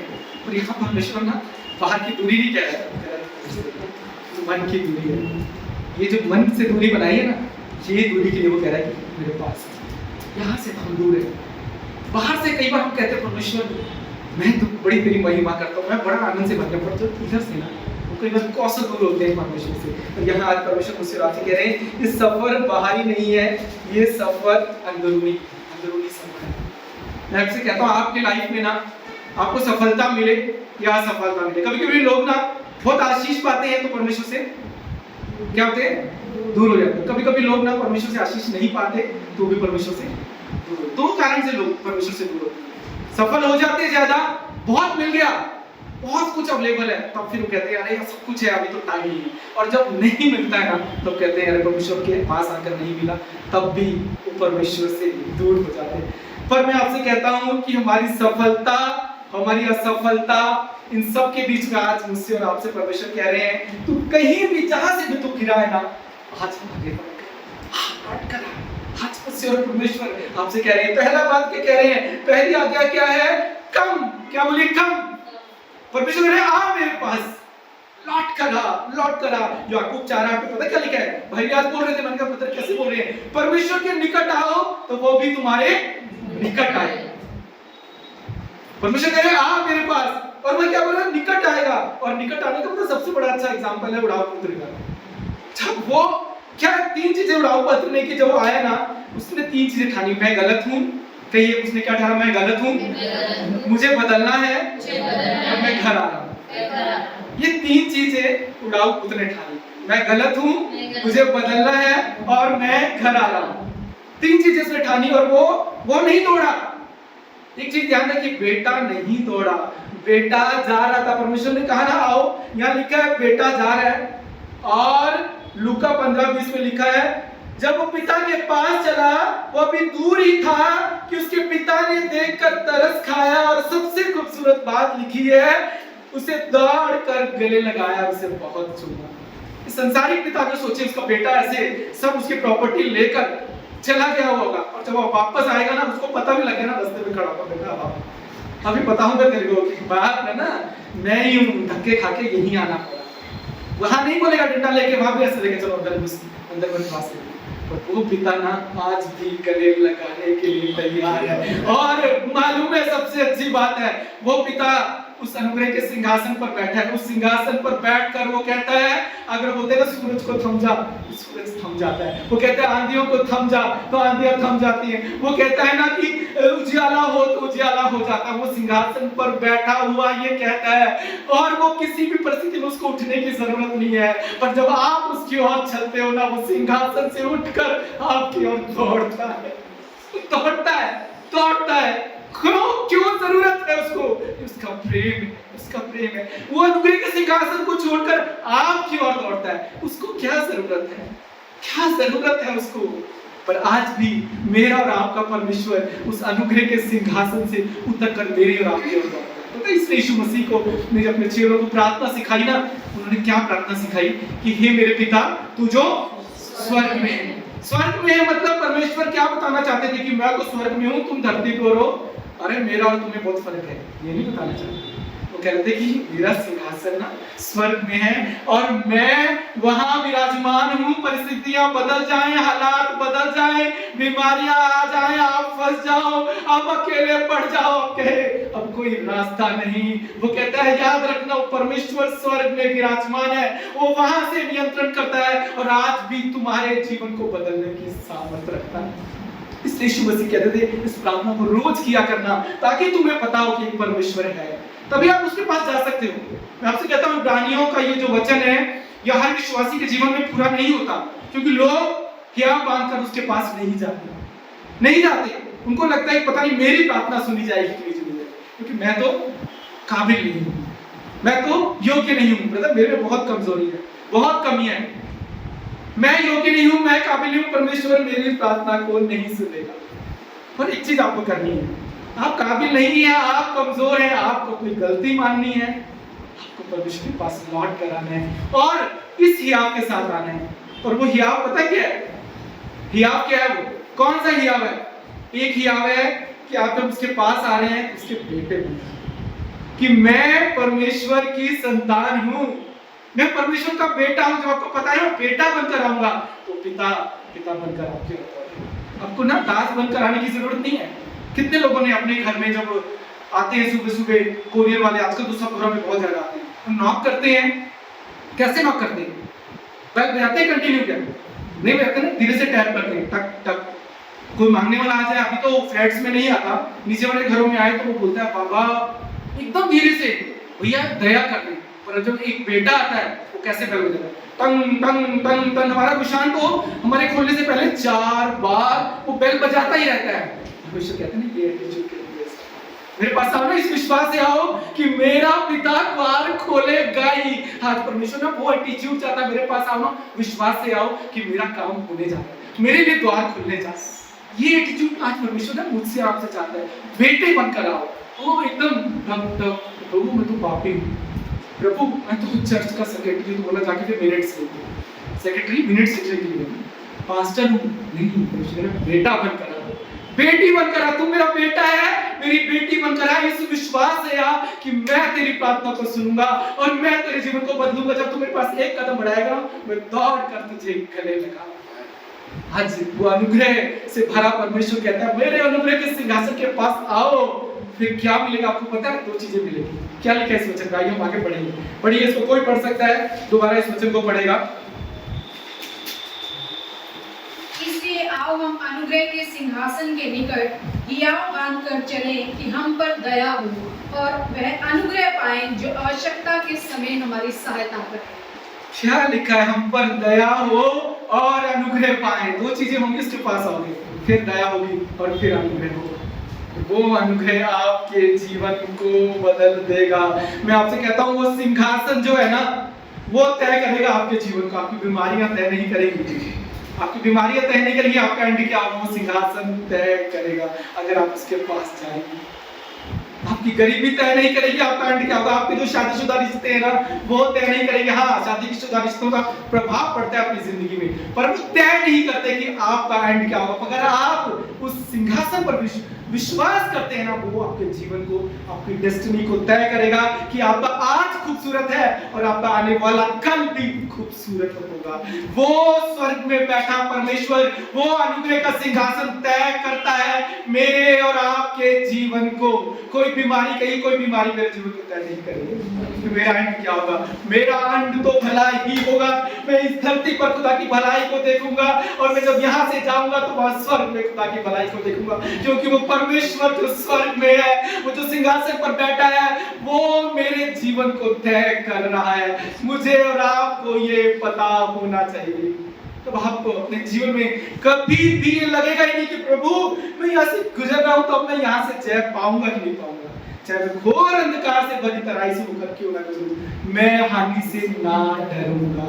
ये तभी मैं और आप कह सकते हैं अगर मेरे और आपके अंदर ना ये हियाव है कि वो अनुग्रह के सिंहासन पे मेरा प्रभु बैठा है, मैं उसका बेटा हूँ, मैं उसकी बेटी हूँ, मैं कैसा भी हूँ, मैं कैसी भी हूँ, मैं सफल हूँ, मैं असफल हूँ, हम कहते हैं अरे वो सफल है, वो अमीर है। हम ऊंची प्रार्थना करें तो प्रभु सुनेगा, हम छोटी प्रार्थना करें वो प्रभु सुनेगा। वो प्रभु कह रहा जब तू बेटा होकर मुझे पुकारेगा मैं तेरी प्रार्थना को सुनूंगा। ऊंची प्रार्थना करने वालों को लिए परमेश्वर ने कभी-कभी हम कहते हैं ऊंचा गाएं, कभी-कभी हम कहीं पर वर्शिप हम करते हैं, किस लिए करते हैं कि हम खुदा को खुश करने के लिए करते हैं। आप बताइए मुझको, क्या हम प्रभु को खुश करने के लिए करते हैं? वर्शिप हमें इसलिए करनी है कि हमारा परमेश्वर स्वर्ग में विराजमान है, वो काबिल है, वो योग्य है, वो सारे आदर और महिमा के योग्य है, इसलिए उसकी आराधना करनी है। हम उसको खुश नहीं कर सकते, वो हमेशा खुश रहता है। हमारा प्रभु दुखी नहीं रहता, हम दुखी रहते हैं। उसके कुछ प्रॉब्लम नहीं है, हम आराधना करके उसको खुश नहीं कर सकते। He is a happy God. अरे वो खुश रहने वाला परमेश्वर। प्रॉब्लम हमारे साथ है, हम ही हैप्पी होते हैं, हम ही अनहैप्पी होते हैं। हमें खुश करना पड़ता है छोटे बच्चे को ना, बेटा खुश हो जाए। कैसे अपने बच्चों को तो आप खुश करते हो, कभी कभी बड़ों को भी करना होगा, बेटा खुश हो जाए। उसको खुश करने की जरूरत नहीं है। He is a happy God। हमारे साथ प्रॉब्लम है, इसलिए परमेश्वर कह रहा है उस बच्चे के समान मैं चाहता हूँ मेरे पास आओ ना, इस विश्वास से आओ। प्रभु मैं कमजोर हूँ, प्रभु मैं गिर गया, मैं अपनी गलती मानता हूँ, खुदा मैं तेरे पास आया हूँ और मैं जानता हूँ मैं तेरा बेटा बनकर आया हूँ। अब तो तू मुझे गले लगाएगा, तू मुझे संभालेगा।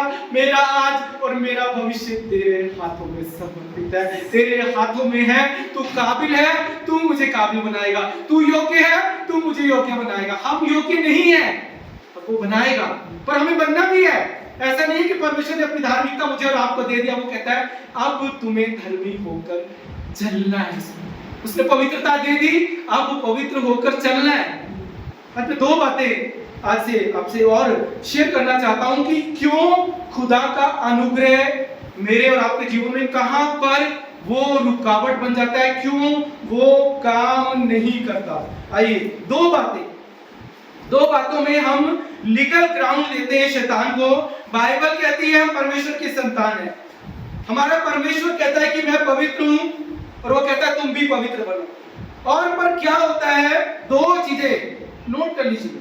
पहली चीज, जब हम अपनी गलतियों को नहीं मानते हैं ना, तब हम अपने जीवन में अंधकार की शक्तियों को लीगल ग्राउंड दे देते हैं। इसलिए बहुत जरूरी है अपनी गलतियों को मानिए, उसका पश्चाताप कीजिए। कौन सी गलतियां जाने अनजाने में गलतियां करते हैं उससे नहीं, पर आपको पता है आप गलत थे, आपके अंदर गलत आदतें हैं, बहुत सालों से हैं, पर आप उनको अभी तक मानते नहीं हो। जब आप नहीं मानते हो ना, आप लीगल ग्राउंड देते हो शैतान को और फिर वहां पर फेवर काम नहीं करता। क्योंकि बाइबल कहती है जहां पर यीशु मसीह का लहू है वहां पर हर पीढ़ियों का श्राप टूट गया है। और अगर नहीं टूटा आपके घराने में तो इसके लिए आपको जांचने की जरूरत है।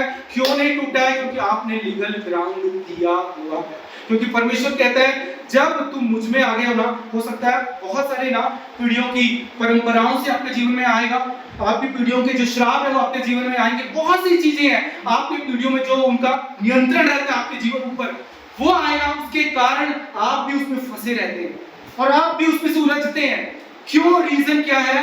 आपने कभी माना नहीं, आपने कभी उसको एक्सेप्ट नहीं किया, आपने उसको कभी तोड़ा नहीं। कभी भी लोग कहते नहीं मेरे खानदान में ऐसा होता था इसलिए मेरे साथ ऐसा हुआ।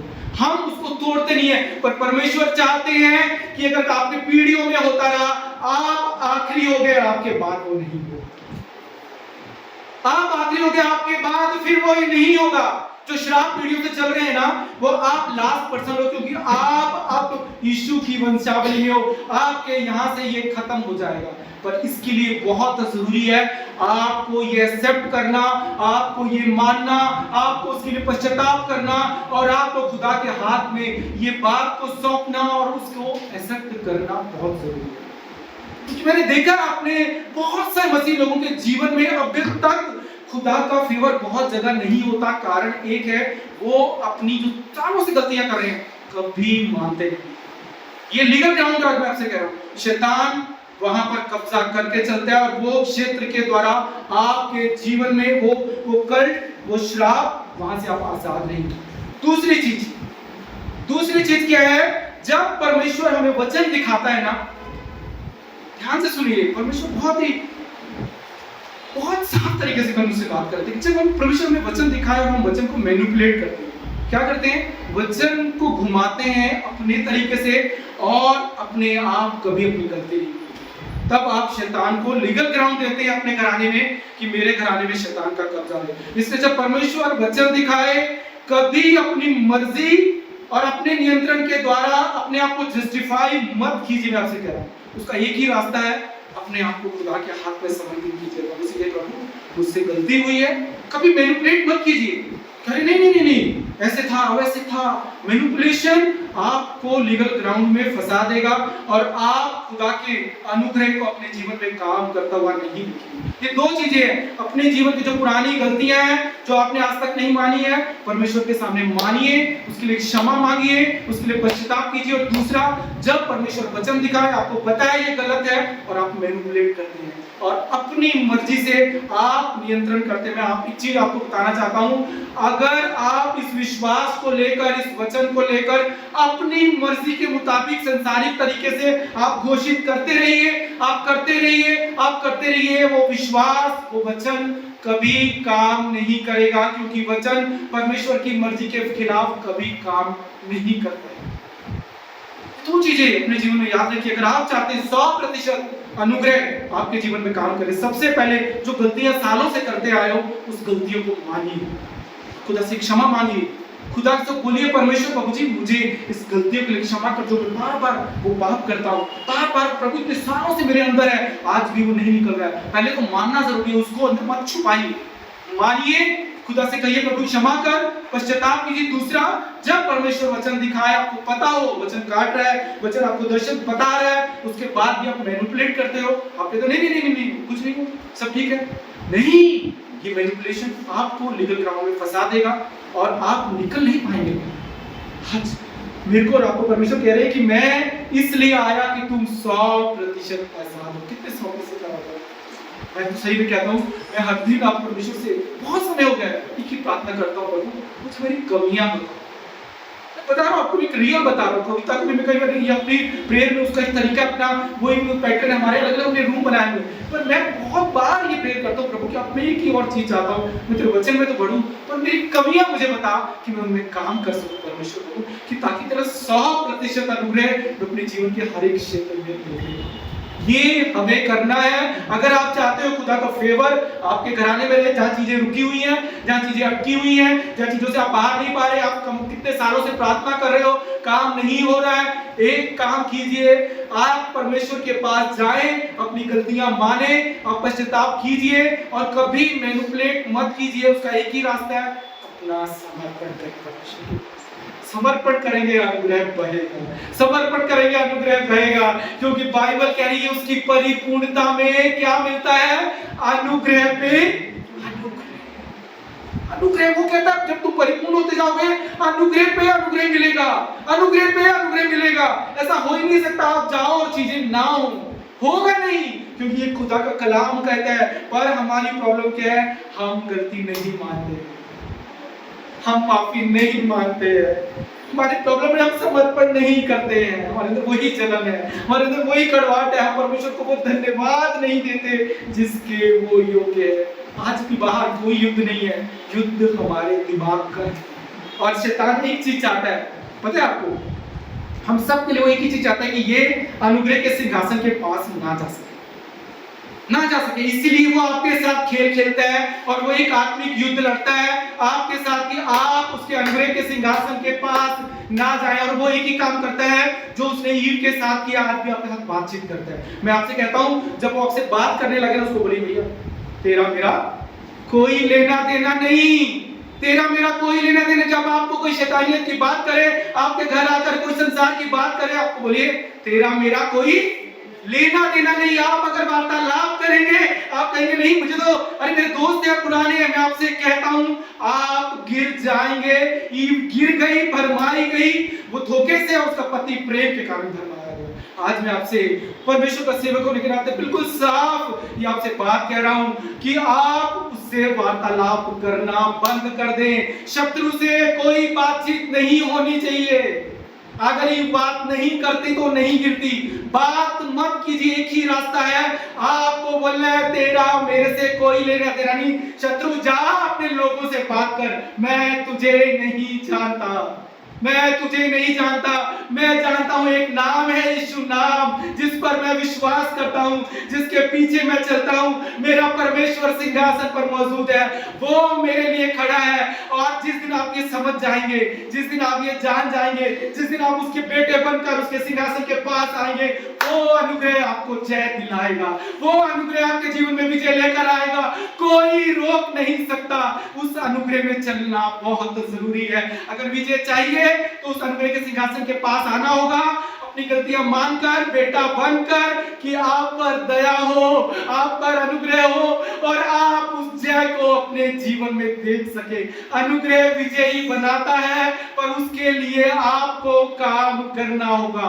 एक दिन में काम नहीं होगा, हर दिन काम करना होगा। बोलिए, हर दिन काम करना होगा। हर दिन मुझे और आपको काम करना है, मुझे और आपको देखना है, अपने आप को जांचना है कि वो अनुग्रह का उपयोग करें अपने जीवन में। उपयोग कीजिए, जहां गलतियां की है आप मत दोहराइए, उस अनुग्रह को काम करने दीजिए।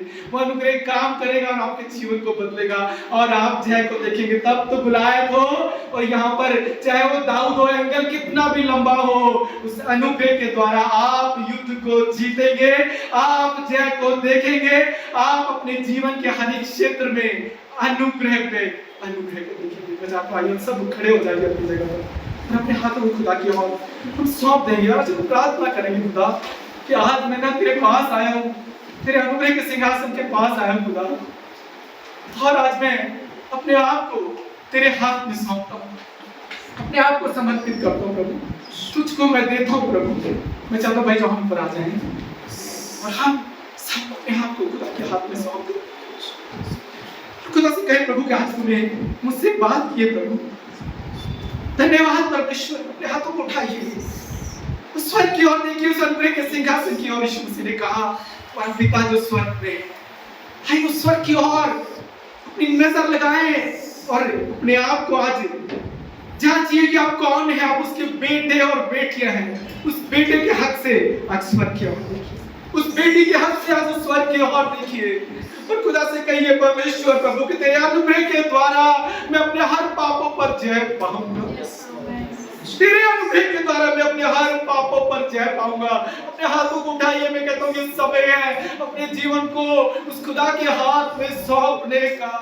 सौंप दीजिए। वो कहता है प्रभु कि मैं तुम्हें अपनी दया दूंगा, मैं फिर अनुग्रह दूंगा। खुदावंद हम तेरा धन्यवाद देते हैं, तेरी कृपा और प्रभु हम धन्यवाद देते हैं तेरे प्रेम के लिए प्रभु कि हम काबिल नहीं पर तू काबिल परमेश्वर है।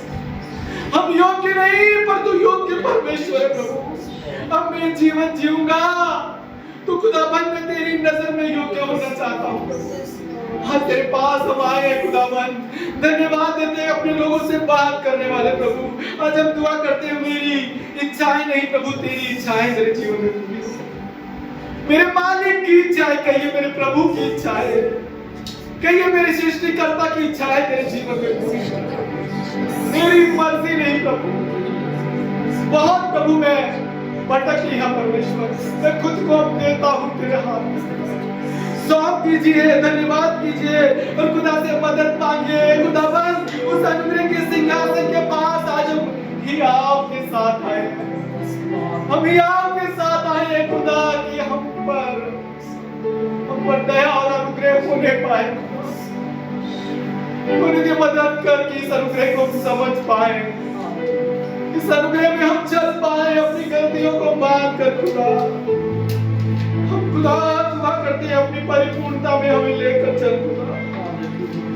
आज हम मानते हैं उस अनुग्रह को, हर दिन वो अनुग्रह पे अनुग्रह हमें दे परमेश्वर, हमें वो अनुग्रह दे खुदा परमेश्वर। हम तेरे बेटे और बेटियां हैं खुदा, हम खुद को आज तेरे हाथ में सौंपते हैं खुदा। कहते हैं कि सब कुछ मैं आज तेरे इस गीत को गाएंगे आत्मा से, उस अनुग्रह के सिंहासन के पास जाएंगे इस विश्वास से खुदा कि आज मैं आया हूँ बेटा बनकर परमेश्वर ये गलतियां मानते हुए प्रभु। और आज मैं विश्वास करता हूँ कि मेरे जीवन में अनुग्रह आएगा प्रभु। मैं दया को पाऊंगा खुदा, ताकि मेरी हर आवश्यकता में तेरी दया और अनुग्रह के द्वारा मैं जय को देखूंगा। उस अनुग्रह के द्वारा जय को मैं पाऊंगा खुदा। आइए नम्र होकर आए उस बेटे के सपास, अपने आप को नजदीक कर अपने आप को नम्र करके उस बेटे के समान उसको हम समर्पित करें। अनुग्रह दे तेरी आत्मा से, ताकि बना रहूं मैं सर्वदा। अनुग्रह दे तेरी आत्मा से, ताकि बना रहूं मैं सर्वदा।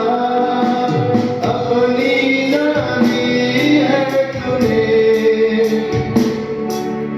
यीशु में तेरा हूँ, पीछे ना हट जाऊं मैं, ऐसा देखा मुझे। खुद को मैं देता हूँ, पूरे दिल से अर्पण करता हूँ। तुम्हारे हाथों में बर्तन समा, मुझको बना दे तुम मेरे प्रभु। मैं थक ना जाऊं प्रभु, इस जिंदगी में कभी, जब तक ये जाए यीशु, संग तेरे रहना है। मैं थक ना जाऊं प्रभु, इस जिंदगी में कभी, जब तक ये जाए यीशु, संग तेरे रहना है। तुझको मैं देता हूँ, पूरे दिल से अर्पण करता हूँ। तुम्हारे हाथों में बर्तन समा, मुझको बना दे तुम मेरे प्रभु। मैं थक ना जाऊं प्रभु, इस जिंदगी में, इस जिंदगी में कभी। जब तक ये जाए प्रभु, संग तेरे रहना है। अनुग्रह दे आत्मा से, ताकि बना रहूं मैं सर्वदा। अनुग्रह दे आत्मा से, ताकि बना रहूं मैं सर्वदा। अपनी जानी है तूने यीशु में तेरा हूँ, पीछे ना हट जाऊं मैं, ऐसा देखा प्रभु। खुद को मैं हो देता हूँ, पूरे दिल से अर्पण करता हूँ। तुम्हारे हाथों में बर्तन समा, मुझको बना दे तुम मेरे प्रभु। मैं थक ना जाऊं इस जिंदगी में, इस जिंदगी में कभी। जब तक ये जाए यीशु, संग तेरे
तक जाए प्रभु संग तेरे रहना है। हो जाओ वापस अदन में दिन के ठंडे पैर में। वो तेरे चेहरे को निहारूं, तुझसे बातें करूं मैं। जाऊं वापस अदन में दिन के ठंडे पैर में। यीशु तेरे चेहरे को निहारूं प्रभु, तुझसे बातें करूं मैं। जब तक जाए प्रभु संग तेरे रहना